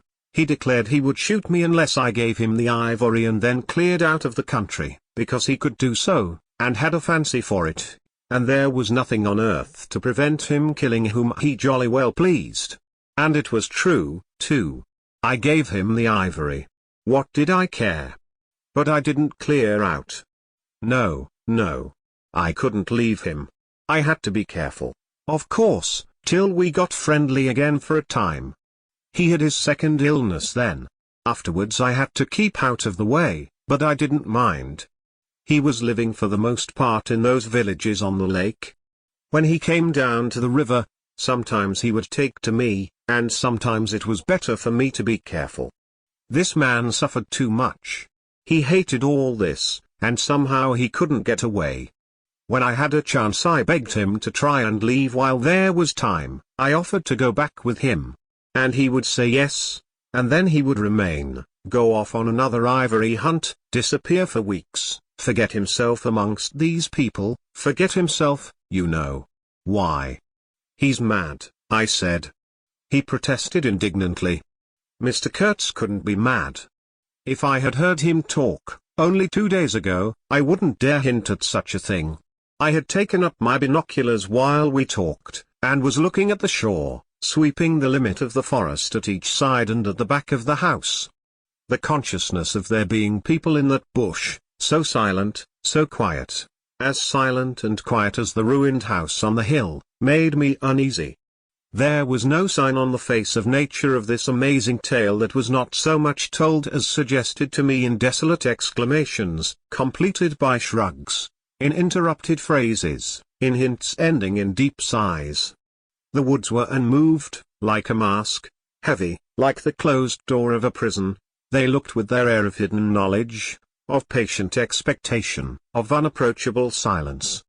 The Russian was explaining to me that it was only lately that Mr. Kurtz had come down to the river, bringing along with him all the fighting men of that lake tribe. He had been absent for several months, getting himself adored, I suppose, and had come down unexpectedly, with the intention to all appearance of making a raid either across the river or downstream. Evidently the appetite for more ivory had got the better of the, what shall I say, less material aspirations. However, he had got much worse suddenly. I heard he was lying helpless, and so I came up, took my chance, said the Russian. Oh, he is bad, very bad. I directed my glass to the house. There were no signs of life, but there was the ruined roof, the long mud wall peeping above the grass, with 3 little square window holes, no 2 of the same size, all this brought within reach of my hand, as it were. And then I made a brusque movement, and one of the remaining posts of that vanished fence leapt up in the field of my glass. You remember I told you I had been struck at the distance by certain attempts at ornamentation, rather remarkable in the ruinous aspect of the place. Now I had suddenly a nearer view, and its first result was to make me throw my head back as if before a blow. Then I went carefully from post to post with my glass, and I saw my mistake. These round knobs were not ornamental but symbolic. They were expressive and puzzling, striking and disturbing, food for thought and also for vultures if there had been any looking down from the sky, but at all events for such ants as were industrious enough to ascend the pole. They would have been even more impressive, those heads on the stakes, if their faces had not been turned to the house. Only one, the first I had made out, was facing my way. I was not so shocked as you may think. The start back I had given was really nothing but a movement of surprise. I had expected to see a knob of wood there, you know. I returned deliberately to the first I had seen, and there it was, black, dried, sunken, with closed eyelids, a head that seemed to sleep at the top of that pole, and, with the shrunken dry lips showing a narrow white line of the teeth, was smiling, too, smiling continuously at some endless and jocose dream of that eternal slumber. I am not disclosing any trade secrets. In fact, the manager said afterwards that Mr. Kurtz's methods had ruined the district. I have no opinion on that point, but I want you clearly to understand that there was nothing exactly profitable in these heads being there. They only showed that Mr. Kurtz lacked restraint in the gratification of his various lusts, that there was something wanting in him, some small matter which, when the pressing need arose, could not be found under his magnificent eloquence. Whether he knew of this deficiency himself I can't say. I think the knowledge came to him at last, only at the very last. But the wilderness had found him out early, and had taken on him a terrible vengeance for the fantastic invasion. I think it had whispered to him things about himself which he did not know, things of which he had no conception till he took counsel with this great solitude, and the whisper had proved irresistibly fascinating. It echoed loudly within him because he was hollow at the core. I put down the glass, and the head that had appeared near enough to be spoken to seemed at once to have leapt away from me into inaccessible distance. The admirer of Mr. Kurtz was a bit crestfallen. In a hurried, indistinct voice he began to assure me he had not dared to take these, say, symbols, down. He was not afraid of the natives, they would not stir till Mr. Kurtz gave the word. His ascendancy was extraordinary. The camps of these people surrounded the place, and the chiefs came every day to see him. They would growl, "I don't want to know anything of the ceremonies used when approaching Mr. Kurtz," I shouted. Curious, this feeling that came over me that such details would be more intolerable than those heads drying on the stakes under Mr. Kurtz's windows. After all, that was only a savage sight, while I seemed at one bound to have been transported into some lightless region of subtle horrors, where pure, uncomplicated savagery was a positive relief, being something that had a right to exist, obviously, in the sunshine. The young man looked at me with surprise. I suppose it did not occur to him that Mr. Kurtz was no idol of mine. He forgot I hadn't heard any of these splendid monologues on, what was it? On love, justice, conduct of life, or what not. If it had come to crawling before Mr. Kurtz, he crawled as much as the veriest savage of them all. I had no idea of the conditions, he said. These heads were the heads of rebels. I shocked him excessively by laughing. Rebels. What would be the next definition I was to hear?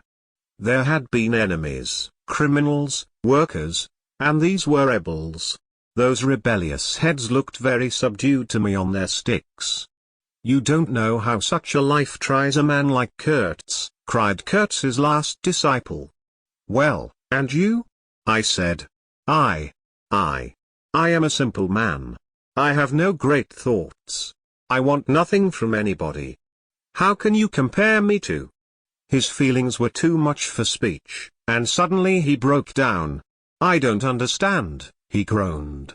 I've been doing my best to keep him alive, and that's enough. I had no hand in all this. I have no abilities. There hasn't been a drop of medicine or a mouthful of invalid food for months here. He was shamefully abandoned.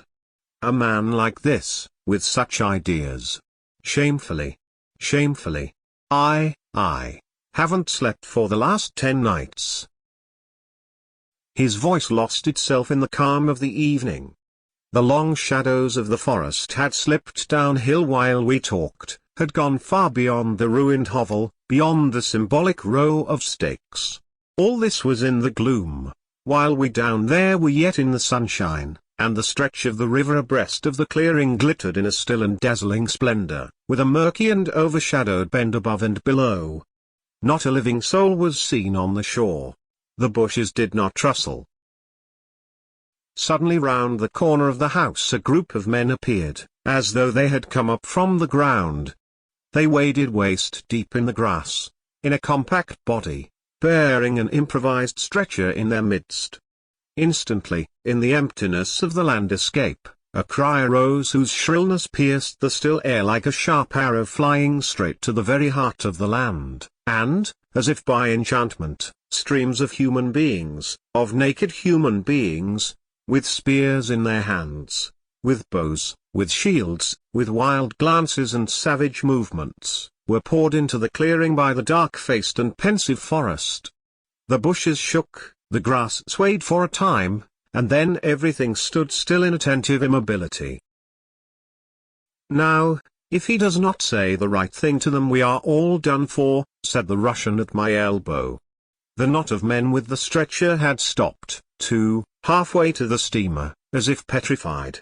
I saw the man on the stretcher sit up, lank and with an uplifted arm, above the shoulders of the bearers. Let us hope that the man who can talk so well of love in general will find some particular reason to spare us this time, I said. I resented bitterly the absurd danger of our situation, as if to be at the mercy of that atrocious phantom had been a dishonoring necessity. I could not hear a sound, but through my glasses I saw the thin arm extended commandingly, the lower jaw moving, the eyes of that apparition shining darkly far in its bony head that nodded with grotesque jerks. Kurtz, that means short in German, don't it? Well, the name was as true as everything else in his life, and death. He looked at least 7 feet long. His covering had fallen off, and his body emerged from it pitiful and appalling as from a winding sheet. I could see the cage of his ribs all astir, the bones of his arm waving. It was as though an animated image of death carved out of old ivory had been shaking its hand with menaces at a motionless crowd of men made of dark and glittering bronze. I saw him open his mouth wide. It gave him a weirdly voracious aspect, as though he had wanted to swallow all the air, all the earth, all the men before him. A deep voice reached me faintly. He must have been shouting. He fell back suddenly. The stretcher shook as the bearers staggered forward again, and almost at the same time I noticed that the crowd of savages was vanishing without any perceptible movement of retreat, as if the forest that had ejected these beings so suddenly had drawn them in again as the breath is drawn in a long aspiration. Some of the pilgrims behind the stretcher carried his arms, 2 shotguns, a heavy rifle, and a light revolver carbine, the thunderbolts of that pitiful Jupiter. The manager bent over him murmuring as he walked beside his head. They laid him down in one of the little cabins, just room for a bed place and a camp stool or 2, you know. We had brought his belated correspondence, and a lot of torn envelopes and open letters littered his bed. His hand roamed feebly amongst these papers. I was struck by the fire of his eyes and the composed languor of his expression. It was not so much the exhaustion of disease. He did not seem in pain. This shadow looked satiated and calm, as though for the moment it had had its fill of all the emotions. He rustled one of the letters, and looking straight in my face said, "I am glad. Somebody had been writing to him about me." These special recommendations were turning up again. The volume of tone he emitted without effort, almost without the trouble of moving his lips, amazed me. A voice. It was grave, profound, vibrating, while the man did not seem capable of a whisper. However, he had enough strength in him, factitious no doubt, to very nearly make an end of us, as you shall hear directly. The manager appeared silently in the doorway. I stepped out at once and he drew the curtain after me. The Russian, eyed curiously by the pilgrims, was staring at the shore. I followed the direction of his glance. Dark human shapes could be made out in the distance, flitting indistinctly against the gloomy border of the forest, and near the river 2 bronze figures, leaning on tall spears, stood in the sunlight under fantastic headdresses of spotted skins, warlike and still in statuesque repose. And from right to left along the lighted shore moved a wild and gorgeous apparition of a woman.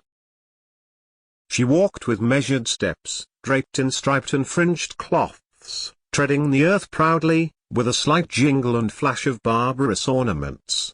She carried her head high, her hair was done in the shape of a helmet, she had brass leggings to the knee, brass wire gauntlets to the elbow, a crimson spot on her tawny cheek, innumerable necklaces of glass beads on her neck, bizarre things, charms, gifts of witchmen, that hung about her, glittered and trembled at every step. She must have had the value of several elephant tusks upon her. She was savage and superb, wild-eyed and magnificent. There was something ominous and stately in her deliberate progress. And in the hush that had fallen suddenly upon the whole sorrowful land, the immense wilderness, the colossal body of the fecund and mysterious life seemed to look at her, pensive, as though it had been looking at the image of its own tenebrous and passionate soul. She came abreast of the steamer, stood still, and faced us. Her long shadow fell to the water's edge. Her face had a tragic and fierce aspect of wild sorrow and of dumb pain mingled with the fear of some struggling, half-shaped resolve. She stood looking at us without a stir, and like the wilderness itself, with an air of brooding over an inscrutable purpose. A whole minute passed, and then she made a step forward. There was a low jingle, a glint of yellow metal, a sway of fringed draperies, and she stopped as if her heart had failed her. The young fellow by my side growled. The pilgrims murmured at my back. She looked at us all as if her life had depended upon the unswerving steadiness of her glance. Suddenly she opened her bared arms and threw them up rigid above her head, as though in an uncontrollable desire to touch the sky, and at the same time the swift shadows darted out on the earth, swept around on the river, gathering the steamer into a shadowy embrace. A formidable silence hung over the scene. She turned away slowly, walked on, following the bank, and passed into the bushes to the left. Once only her eyes gleamed back at us in the dusk of the thickets before she disappeared. If she had offered to come aboard I really think I would have tried to shoot her, said the man of patches, nervously. I have been risking my life every day for the last fortnight to keep her out of the house. She got in one day and kicked up a row about those miserable rags I picked up in the storeroom to mend my clothes with. I wasn't decent. At least it must have been that, for she talked like a fury to Kurtz for an hour, pointing at me now and then. I don't understand the dialect of this tribe. Luckily for me, I fancy Kurtz felt too ill that day to care, or there would have been mischief. I don't understand. No, it's too much for me. Ah, well, it's all over now. At this moment I heard Kurtz's deep voice behind the curtain. Save me. Save the ivory, you mean? Don't tell me. Save me. Why, I've had to save you. You are interrupting my plans now. Sick. Sick. Not so sick as you would like to believe. Never mind. I'll carry my ideas out yet. I will return. I'll show you what can be done. You with your little peddling notions, you are interfering with me. I will return. The manager came out. He did me the honor to take me under the arm and lead me aside. He is very low, he said. He considered it necessary to sigh, but neglected to be consistently sorrowful. We have done all we could for him, haven't we? But there is no disguising the fact, Mr. Kurtz has done more harm than good to the company. He did not see the time was not ripe for vigorous action. Cautiously, that's my principle. We must be cautious yet. The district is closed to us for a time. Deplorable. Upon the whole, the trade will suffer. I don't deny there is a remarkable quantity of ivory, mostly fossil. We must save it, at all events, but look how precarious the position is, and why. Because the method is unsound. Do you, said I, looking at the shore, call it unsound method?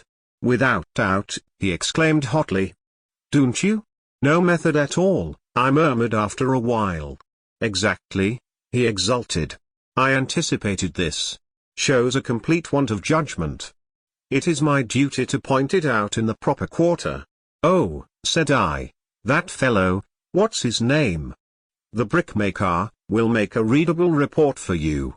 He appeared confounded for a moment. It seemed to me I had never breathed an atmosphere so vile, and I turned mentally to Kurtz for relief, positively for relief. Nevertheless, I think Mr. Kurtz is a remarkable man, I said with emphasis. He started, dropped on me a heavy glance, said very quietly, he was, and turned his back on me. My hour of favor was over. I found myself lumped along with Kurtz as a partisan of methods for which the time was not ripe. I was unsound. Ah! But it was something to have at least a choice of nightmares. I had turned to the wilderness really, not to Mr. Kurtz, who, I was ready to admit, was as good as buried. And for a moment it seemed to me as if I also were buried in a vast grave full of unspeakable secrets. I felt an intolerable weight oppressing my breast, the smell of the damp earth, the unseen presence of victorious corruption, the darkness of an impenetrable night. The Russian tapped me on the shoulder. I heard him mumbling and stammering something about Brother Seaman. Couldn't conceal knowledge of matters that would affect Mr. Kurtz's reputation. I waited. For him evidently Mr. Kurtz was not in his grave. I suspect that for him Mr. Kurtz was one of the immortals. Well, said I at last, speak out. As it happens, I am Mr. Kurtz's friend, in a way. He stated with a good deal of formality that had we not been of the same profession, he would have kept the matter to himself without regard to consequences. He suspected there was an active ill will towards him on the part of these white men. That, you are right, I said, remembering a certain conversation I had overheard. The manager thinks you ought to be hanged. He showed a concern at this intelligence which amused me at first. I had better get out of the way quietly, he said earnestly. I can do no more for Kurtz now, and they would soon find some excuse. What's to stop them? There's a military post 300 miles from here. Well, upon my word, said I, Perhaps you had better go if you have any friends amongst the savages nearby. Plenty, he said. They are simple people, and I want nothing, you know. He stood biting his lip. Then, I don't want any harm to happen to these whites here, but of course I was thinking of Mr. Kurtz's reputation. But you are a brother seaman and, all right, said I, after a time. Mr. Kurtz's reputation is safe with me. I did not know how truly I spoke. He informed me, lowering his voice, that it was Kurtz who had ordered the attack to be made on the steamer. He hated sometimes the idea of being taken away, and then again. But I don't understand these matters. I am a simple man. He thought it would scare you away, that you would give it up, thinking him dead. I could not stop him. Oh, I had an awful time of it this last month. Very well, I said. He is all right now. Yes, he muttered, not very convinced apparently. Thanks, said I shall keep my eyes open. But quietly? He urged anxiously. It would be awful for his reputation if anybody here. I promised a complete discretion with great gravity. I have a canoe and 3 black fellows waiting not very far. I am off. Could you give me a few Martini Henry cartridges? I could, and did, with proper secrecy. He helped himself, with a wink at me, to a handful of my tobacco. Between sailors, you know, good English tobacco. At the door of the pilot house he turned round. I say, haven't you a pair of shoes you could spare? He raised one leg. Look. The soles were tied with knotted strings sandal-wise under his bare feet. I rooted out an old bear, at which he looked with admiration before tucking it under his left arm. One of his pockets, bright red, was bulging with cartridges, from the other, dark blue, peeped Towson's inquiry, etc., etc. He seemed to think himself excellently well equipped for a renewed encounter with the wilderness. Ah! I'll never meet such a man again. You ought to have heard him recite poetry, his own, too, it was, he told me. Poetry. He rolled his eyes at the recollection of these delights. Oh, he enlarged my mind. Goodbye, said I. He shook hands and vanished in the night. Sometimes I ask myself whether I had ever really seen him, whether it was possible to meet such a phenomenon. When I woke up shortly after midnight his warning came to my mind with its hint of danger that seemed, in the starred darkness, real enough to make me get up for the purpose of having a look round. On the hill a big fire burned, illuminating fitfully a crooked corner of the station house. One of the agents with a picket of a few of our blacks, armed for the purpose, was keeping guard over the ivory, but deep within the forest, red gleams that wavered, that seemed to sink and rise from the ground amongst confused columnar shapes of intense blackness, showed the exact position of the camp where Mr. Kurtz's adorers were keeping their uneasy vigil. The monotonous beating of a big drum filled the air with muffled shocks and a lingering vibration. A steady droning sound of many men chanting each to himself some weird incantation came out from the black, flat wall of the woods as the humming of bees comes out of a hive, and had a strange narcotic effect upon my half-awake senses. I believe I dozed off leaning over the rail, till an abrupt burst of yells, an overwhelming outbreak of a pent-up and mysterious frenzy, woke me up in a bewildered wonder. It was cut short all at once, and the low droning went on with an effect of audible and soothing silence. I glanced casually into the little cabin. A light was burning within, but Mr. Kurtz was not there. I think I would have raised an outcry if I had believed my eyes. But I didn't believe them at first. The thing seemed so impossible. The fact is I was completely unnerved by a sheer blank fright, pure abstract terror, unconnected with any distinct shape of physical danger. What made this emotion so overpowering was, how shall I define it? The moral shock I received, as if something altogether monstrous, intolerable to thought and odious to the soul, had been thrust upon me unexpectedly.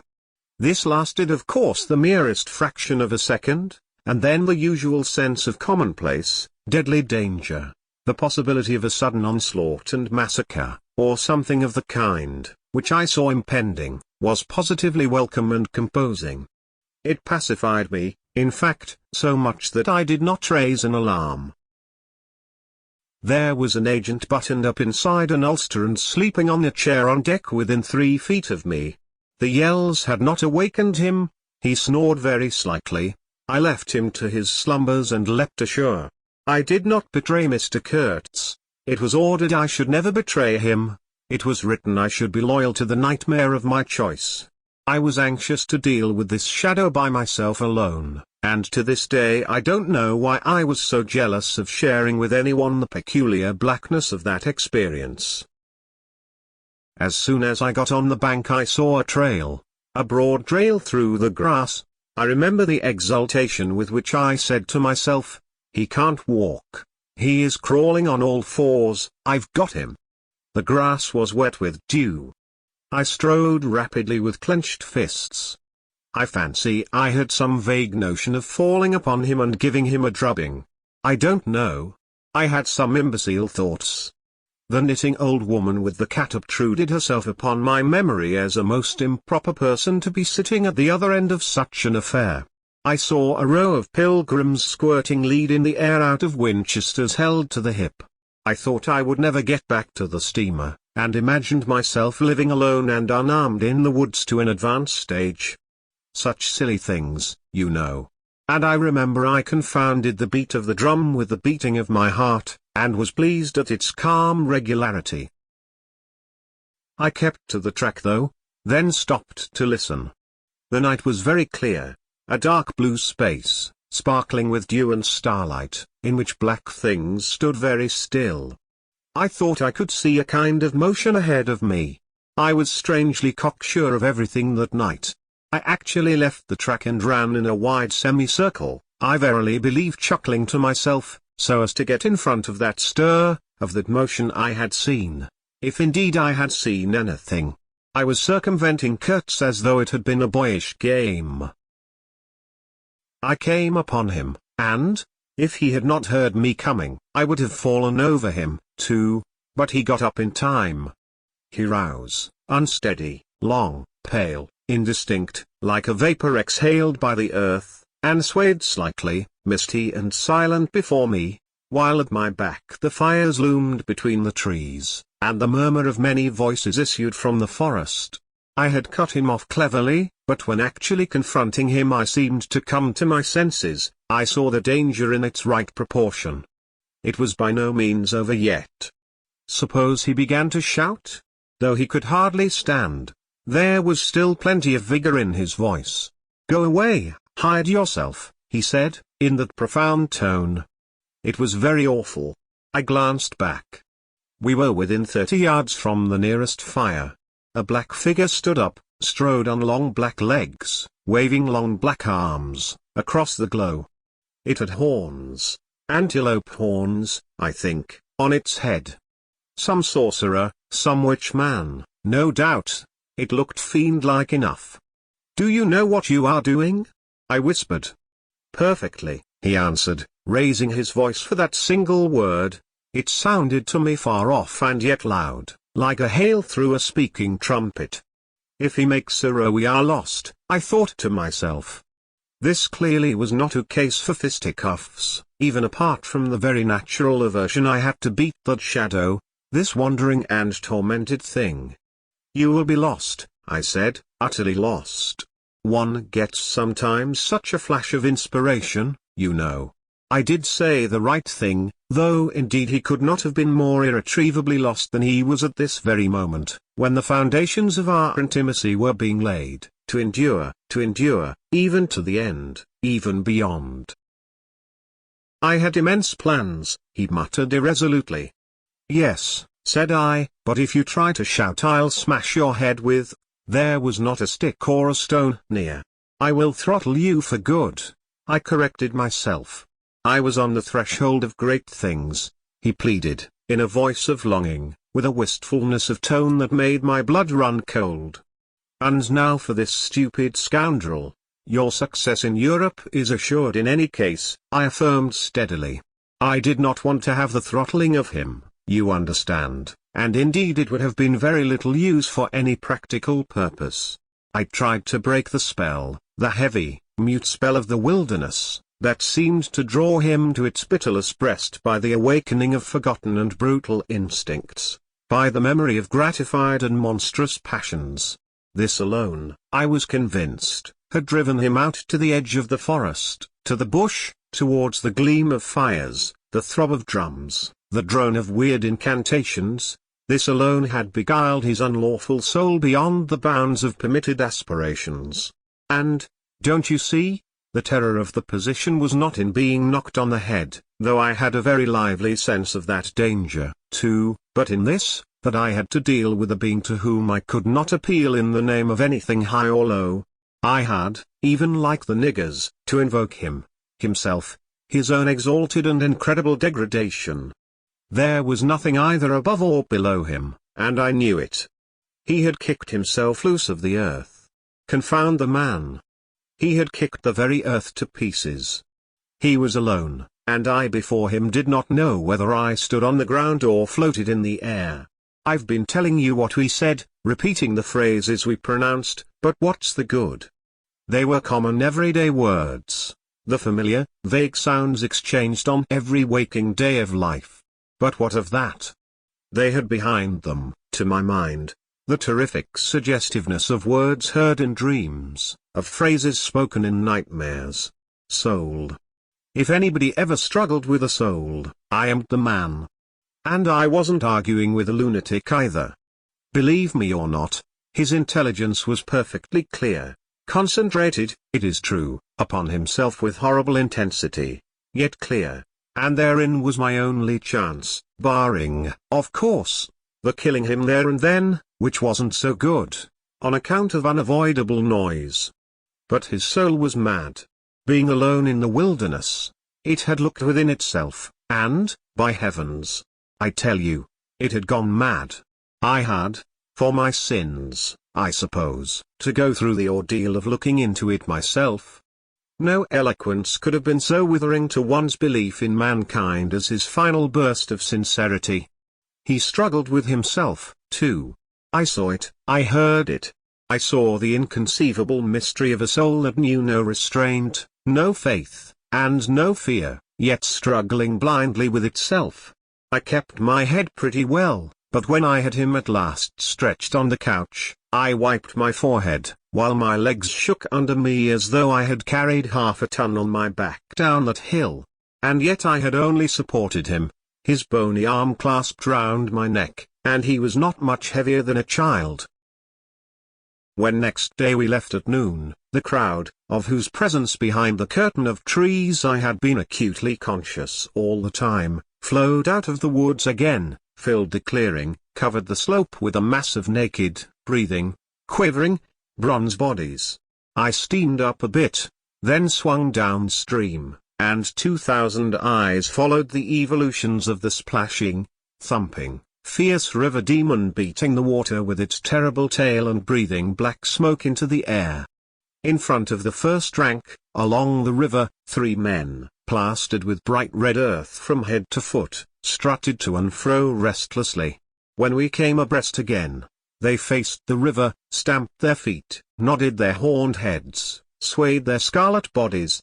They shook towards the fierce river demon a bunch of black feathers, a mangy skin with a pendant tail, something that looked a dried gourd.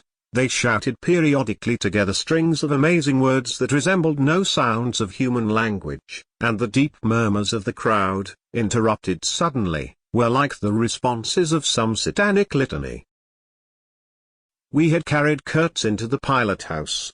There was more air there. Lying on the couch, he stared through the open shutter. There was an eddy in the mass of human bodies, and the woman with helmeted head and tawny cheeks rushed out to the very brink of the stream. She put out her hands, shouted something, and all that wild mob took up the shout in a roaring chorus of articulated, rapid, breathless utterance. "Do you understand this?" I asked. He kept on looking out past me with fiery, longing eyes, with a mingled expression of wistfulness and hate. He made no answer, but I saw a smile of indefinable meaning, appear on his colourless lips that a moment after twitched convulsively. "Do I not?" he said slowly, gasping, as if the words had been torn out of him by a supernatural power. I pulled the string of the whistle, and I did this because I saw the pilgrims on deck getting out their rifles with an air of anticipating a jolly lark. At the sudden screech there was a movement of abject terror through that wedged mass of bodies. Don't you frighten them away," cried someone on deck disconsolately. I pulled the string time after time. They broke and ran, they leapt, they crouched, they swerved, they dodged the flying terror of the sound. The three red chaps had fallen flat, face down on the shore, as though they had been shot dead. Only the barbarous and superb woman did not so much as flinch, and stretched tragically her bare arms after us over the sombre and glittering river. And then that imbecile crowd down on the deck started their little fun, and I could see nothing more for smoke. The brown current ran swiftly out of the heart of darkness, bearing us down towards the sea with twice the speed of our upward progress, and Kurtz's life was running swiftly, too, ebbing out of his heart into the sea of inexorable time. The manager was very placid, he had no vital anxieties now, he took us both in with a comprehensive and satisfied glance. The affair had come off as well as could be wished. I saw the time approaching when I would be left alone of the party of unsound method. The pilgrims looked upon me with disfavor. I was, so to speak, numbered with the dead. It is strange how I accepted this unforeseen partnership, this choice of nightmares forced upon me in the tenebrous land invaded by these mean and greedy phantoms. Kurtz discoursed. A voice. It rang deep to the very last. It survived his strength to hide in the magnificent folds of eloquence the barren darkness of his heart. Oh, he struggled. The wastes of his weary brain were haunted by shadowy images now, images of wealth and fame revolving obsequiously round his unextinguishable gift of noble and lofty expression. My intended, my station, my career, my ideas, these were the subjects for the occasional utterances of elevated sentiments. The shade of the original Kurtz frequented the bedside of the hollow sham, whose fate it was to be buried presently in the mould of primeval earth. But both the diabolic love and the unearthly hate of the mysteries it had penetrated fought for the possession of that soul satiated with primitive emotions, avid of lying fame, of sham distinction, of all the appearances of success and power. Sometimes he was contemptibly childish. He desired to have kings meet him at railway stations on his return from some ghastly nowhere, where he intended to accomplish great things. You show them you have in you something that is really profitable, and then there will be no limits to the recognition of your ability, he would say. Of course you must take care of the motives, right motives, always. The long reaches that were like one and the same reach, monotonous bends that were exactly alike, slipped past the steamer with their multitude of secular trees looking patiently after this grimy fragment of another world, the forerunner of change, of conquest, of trade, of massacres, of blessings. I looked ahead, piloting. "Close the shutter," said Kurtz suddenly one day, "I can't bear to look at this." I did so. There was a silence. "Oh, but I will wring your heart yet," he cried at the invisible wilderness. We broke down, as I had expected, and had to lie up for repairs at the head of an island. This delay was the first thing that shook Kurtz's confidence. One morning he gave me a packet of papers and a photograph, the lot tied together with a shoestring. "Keep this for me," he said. "This noxious fool," meaning the manager, "is capable of prying into my boxes when I am not looking." In the afternoon I saw him. He was lying on his back with closed eyes, and I withdrew quietly, but I heard him mutter, "Live rightly, die, die." I listened. There was nothing more. Was he rehearsing some speech in his sleep, or was it a fragment of a phrase from some newspaper article? He had been writing for the papers and meant to do so again, for the furthering of my ideas. It's a duty. His was an impenetrable darkness. I looked at him as you peer down at a man who is lying at the bottom of a precipice where the sun never shines. But I had not much time to give him, because I was helping the engine driver to take to pieces the leaky cylinders, to straighten a bent connecting rod, and in other such matters. I lived in an infernal mess of rust, filings, nuts, bolts, spanners, hammers, ratchet drills, things I abominate, because I don't get on with them. I tended the little forge we fortunately had aboard. I toiled wearily in a wretched scrap heap, unless I had the shakes too bad to stand. One evening, coming in with a candle, I was startled to hear him say a little tremulously, "I am lying here in the dark waiting for death." The light was within a foot of his eyes. I forced myself to murmur, "Oh, nonsense," and stood over him as if transfixed. Anything approaching the change that came over his features I have never seen before, and hope never to see again. Oh, I wasn't touched. I was fascinated. It was as though a veil had been rent. I saw on that ivory face the expression of somber pride, of ruthless power, of craven terror, of an intense and hopeless despair. Did he live his life again in every detail of desire, temptation, and surrender during that supreme moment of complete knowledge? He cried in a whisper at some image, at some vision.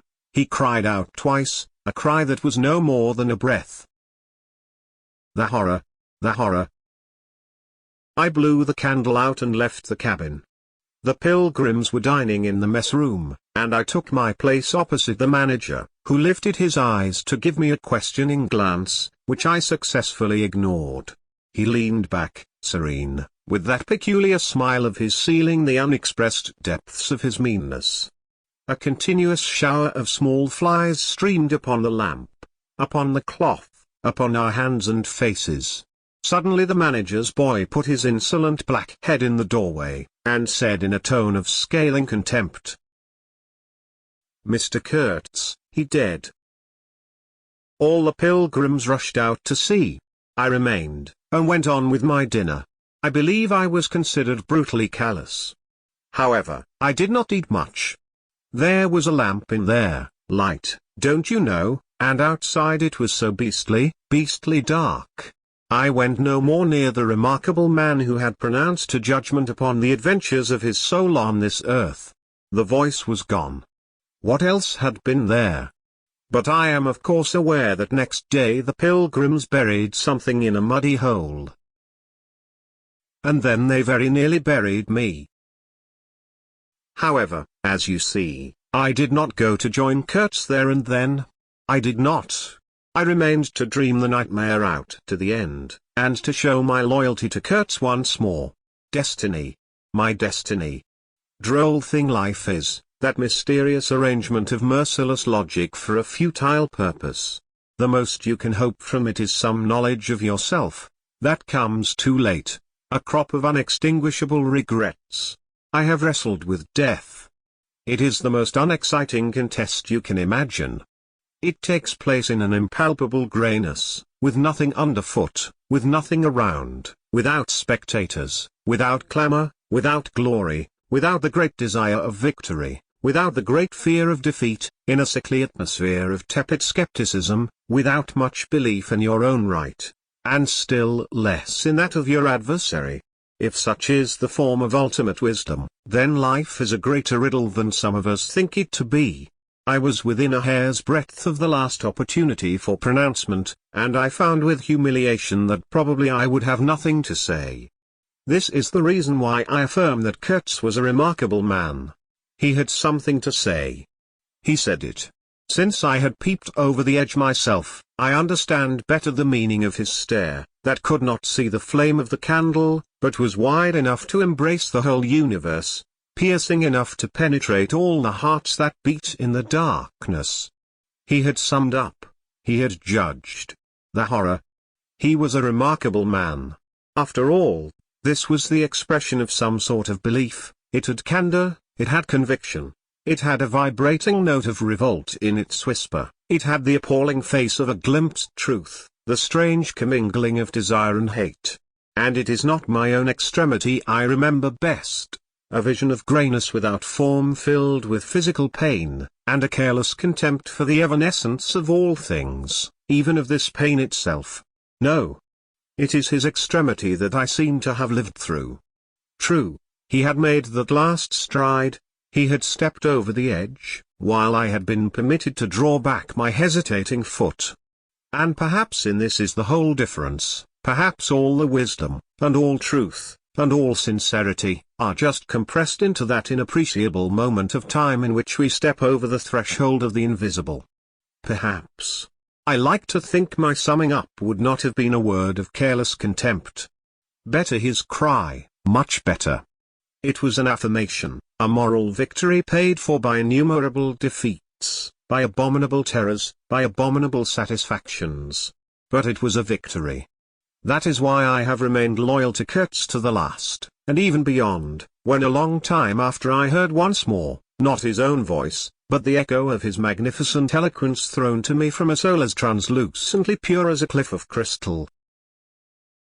No, they did not bury me, though there is a period of time which I remember mistily, with a shuddering wonder, like a passage through some inconceivable world that had no hope in it and no desire. I found myself back in the sepulchral city, resenting the sight of people hurrying through the streets to filch a little money from each other, to devour their infamous cookery, to gulp their unwholesome beer, to dream their insignificant and silly dreams. They trespassed upon my thoughts. They were intruders whose knowledge of life was to me an irritating pretense, because I felt so sure they could not possibly know the things I knew. Their bearing, which was simply the bearing of commonplace individuals going about their business in the assurance of perfect safety, was offensive to me like the outrageous flauntings of folly in the face of a danger it is unable to comprehend. I had no particular desire to enlighten them, but I had some difficulty in restraining myself from laughing in their faces so full of stupid importance. I dare say I was not very well at that time. I tottered about the streets. There were various affairs to settle, grinning bitterly at perfectly respectable persons. I admit my behavior was inexcusable, but then my temperature was seldom normal in these days. My dear aunt's endeavors to nurse up my strength seemed altogether beside the mark. It was not my strength that wanted nursing, it was my imagination that wanted soothing. I kept the bundle of papers given me by Kurtz, not knowing exactly what to do with it. His mother had died lately, watched over, as I was told, by his intended. A clean-shaved man, with an official manner and wearing gold-rimmed spectacles, called on me one day and made inquiries, at first circuitous, afterwards suavely pressing, about what he was pleased to denominate certain documents. I was not surprised, because I had had 2 rows with the manager on the subject out there. I had refused to give up the smallest scrap out of that package, and I took the same attitude with the spectacled man. He became darkly menacing at last, and with much heat argued that the company had the right to every bit of information about its territories. And said he, Mr. Kurtz's knowledge of unexplored regions must have been necessarily extensive and peculiar, owing to his great abilities and to the deplorable circumstances in which he had been placed. Therefore, I assured him Mr. Kurtz's knowledge, however extensive, did not bear upon the problems of commerce or administration. He invoked then the name of science. It would be an incalculable loss if, etc., etc. I offered him the report on the suppression of savage customs, with the postscriptum torn off.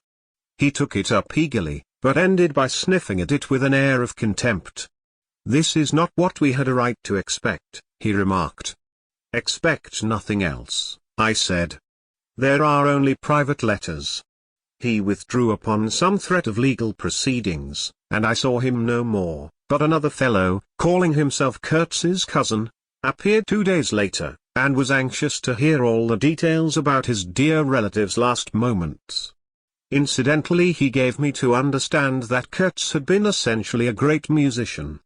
There was the making of an immense success, said the man, who was an organist, I believe, with lank grey hair flowing over a greasy coat collar. I had no reason to doubt his statement, and to this day I am unable to say what was Kurtz's profession. whether he ever had any, which was the greatest of his talents.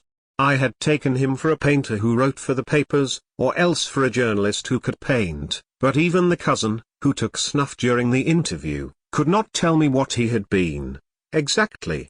He was a universal genius. On that point I agreed with the old chap, who thereupon blew his nose noisily into a large cotton handkerchief and withdrew in senile agitation, bearing off some family letters and memoranda without importance. Ultimately a journalist anxious to know something of the fate of his dear colleague turned up. This visitor informed me Kurtz's proper sphere ought to have been politics on the popular side. He had furry straight eyebrows, bristly hair cropped short, an eyeglass on a broad ribbon, and, becoming expansive, confessed his opinion that Kurtz really couldn't write a bit, but heavens, how that man could talk! He electrified large meetings. He had faith, don't you see? He had a faith. He could get himself to believe anything, anything.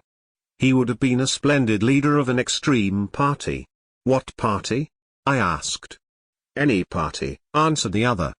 He was an extremist. Did I not think so? I assented. Did I know, he asked, with a sudden flash of curiosity, what it was that had induced him to go out there? Yes, said I, and forthwith handed him the famous report for publication, if he thought fit. He glanced through it hurriedly, mumbling all the time, judged it would do, and took himself off with this plunder. Thus I was left at last with a slim packet of letters and the girl's portrait. She struck me as beautiful, I mean she had a beautiful expression. I know that the sunlight can be made to lie, too. Yet one felt that no manipulation of light and pose could have conveyed the delicate shade of truthfulness upon those features. She seemed ready to listen without mental reservation, without suspicion, without a thought for herself. I concluded I would go and give her back her portrait and those letters myself. Curiosity? Yes, and also some other feeling perhaps. All that had been Kurtz's had passed out of my hands, his soul, his body, his station, his plans, his ivory, his career. There remained only his memory and his intended, and I wanted to give that up, to the past, in a way, to surrender personally all that remained of him with me to that oblivion which is the last word of our common fate. I don't defend myself. I had no clear perception of what it was I really wanted. Perhaps it was an impulse of unconscious loyalty, or the fulfillment of one of those ironic necessities that lurk in the facts of human existence. I don't know. I can't tell.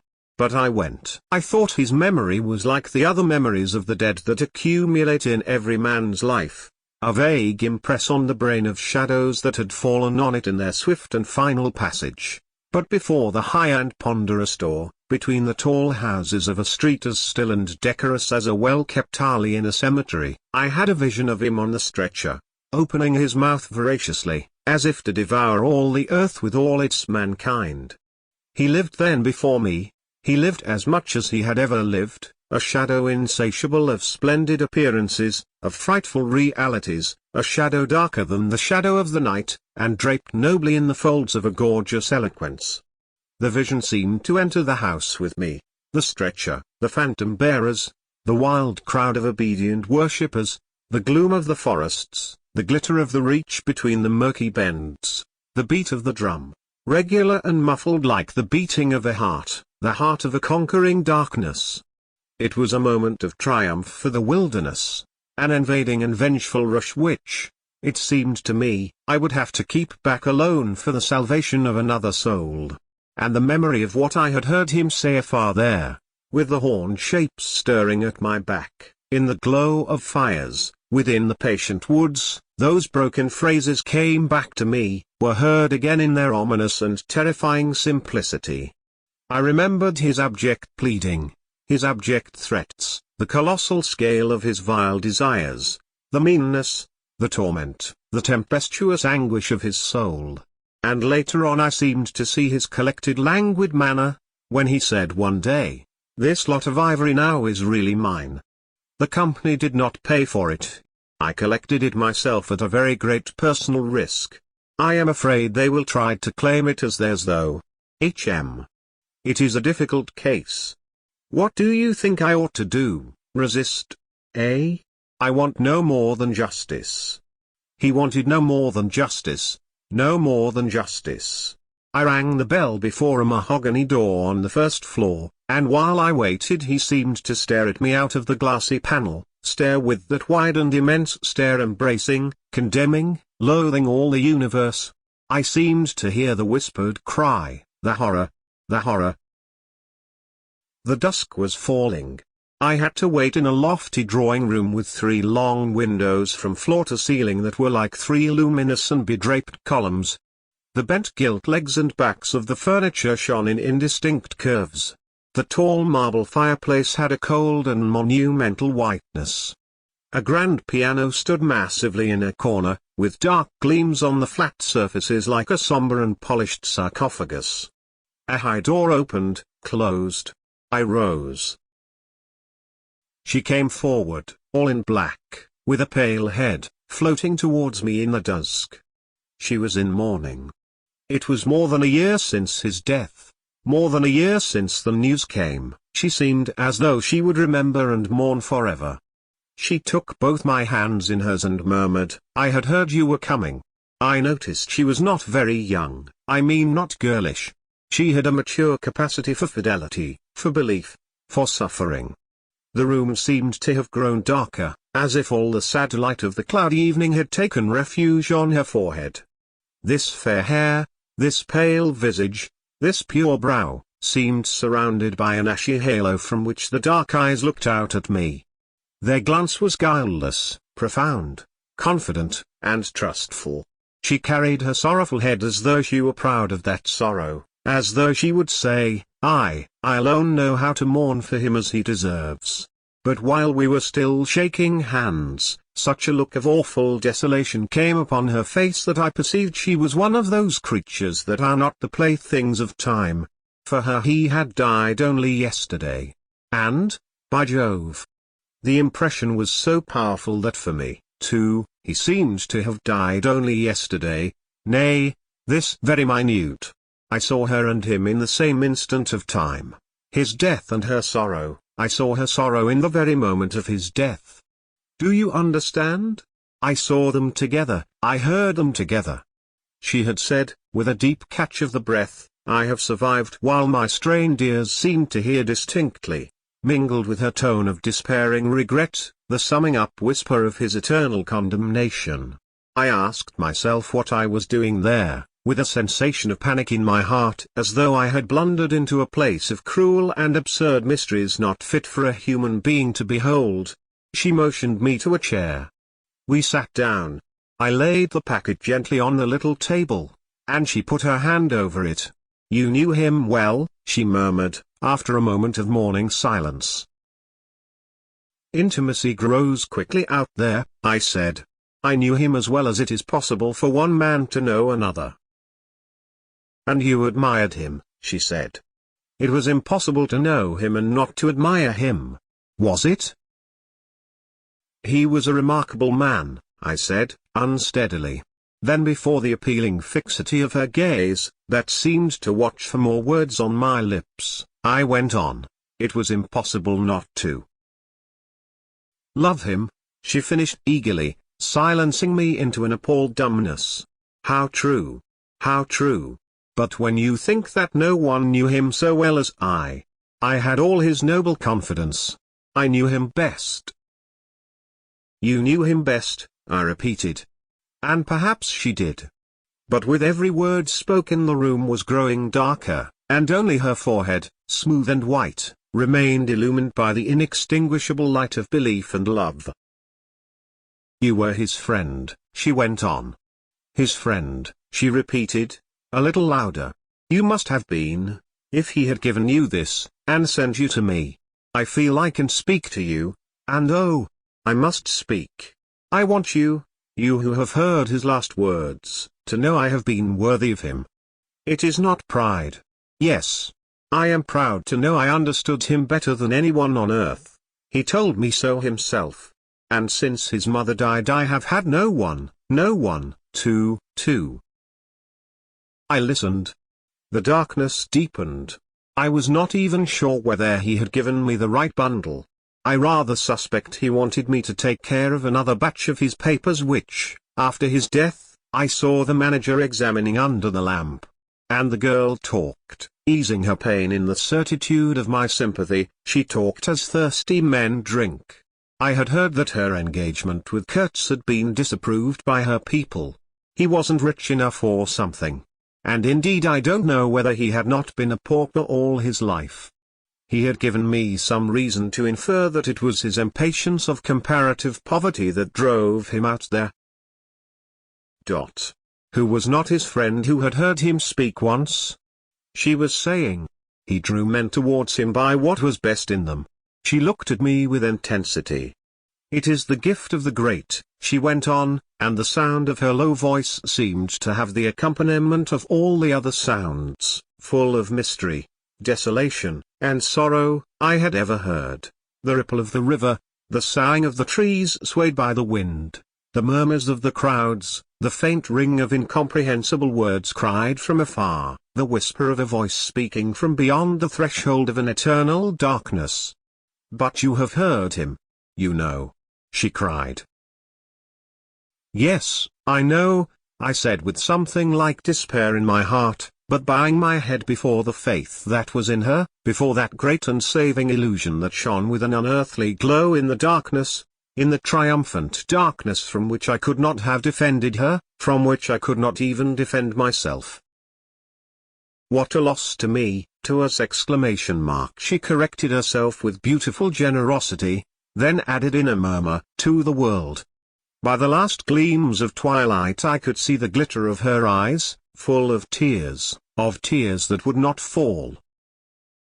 I have been very happy, very fortunate, very proud, she went on. Too fortunate. Too happy for a little while. And now am I unhappy for life. She stood up. Her fair hair seemed to catch all the remaining light in a glimmer of gold. I rose, too. And of all this, she went on mournfully, of all his promise, and of all his greatness, of his generous mind, of his noble heart, nothing remains, nothing but a memory. You and I. We shall always remember him, I said hastily. No, she cried. It is impossible that all this should be lost, that such a life should be sacrificed to leave nothing but sorrow. You know what vast plans he had. I knew of them, too. I could not perhaps understand, but others knew of them. Something must remain. His words, at least, have not died. His words will remain, I said. And his example, she whispered to herself. Men looked up to him. His goodness shone in every act.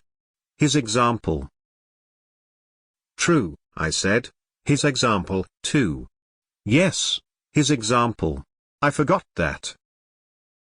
But I do not. I cannot believe, not yet.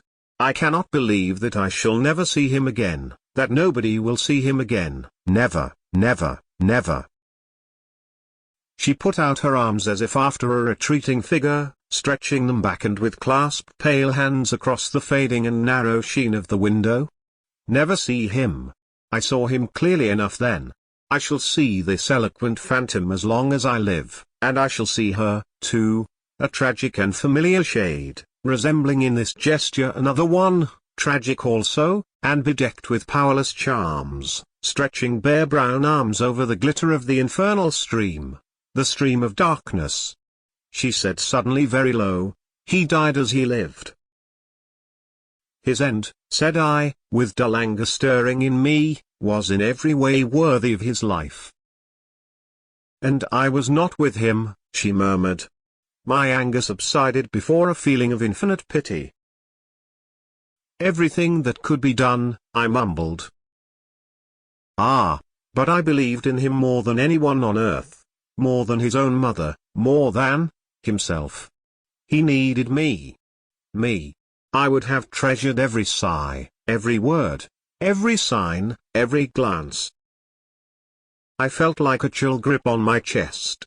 "Don't," I said, in a muffled voice. "Forgive me. I have mourned so long in silence, in silence. You were with him, to the last? I think of his loneliness. Nobody near to understand him as I would have understood. Perhaps no one to hear." "To the very end," I said, shakily. "I heard his very last words. I stopped in a fright." "Repeat them," she murmured in a heartbroken tone. I want, something, to live with." I was on the point of crying at her. "Don't you hear them?" The dusk was repeating them in a persistent whisper all around us, in a whisper that seemed to swell menacingly like the first whisper of a rising wind. The horror, the horror. "His last word, to live with," she insisted. "Don't you understand? I loved him, I loved him, I loved him." I pulled myself together and spoke slowly. "The last word he pronounced was, your name." I heard a light sigh, and then my heart stood still, stopped dead short by an exulting and terrible cry, by the cry of inconceivable triumph and of unspeakable pain. I knew it, I was sure. She knew. She was sure. I heard her weeping. She had hidden her face in her hands. It seemed to me that the house would collapse before I could escape, that the heavens would fall upon my head. But nothing happened. The heavens do not fall for such a trifle. Would they have fallen, I wonder, if I had rendered Kurtz that justice which was his due? Hadn't he said he wanted only justice? But I couldn't. I could not tell her. It would have been too dark altogether. Marlow ceased, and sat apart, indistinct and silent, in the pose of a meditating Buddha. Nobody moved for a time. "We have lost the first of the ebb," said the director suddenly. I raised my head. The offing was barred by a black bank of clouds, and the tranquil waterway leading to the uttermost ends of the earth flowed sombre under an overcast sky, seemed to lead into the heart of an immense darkness.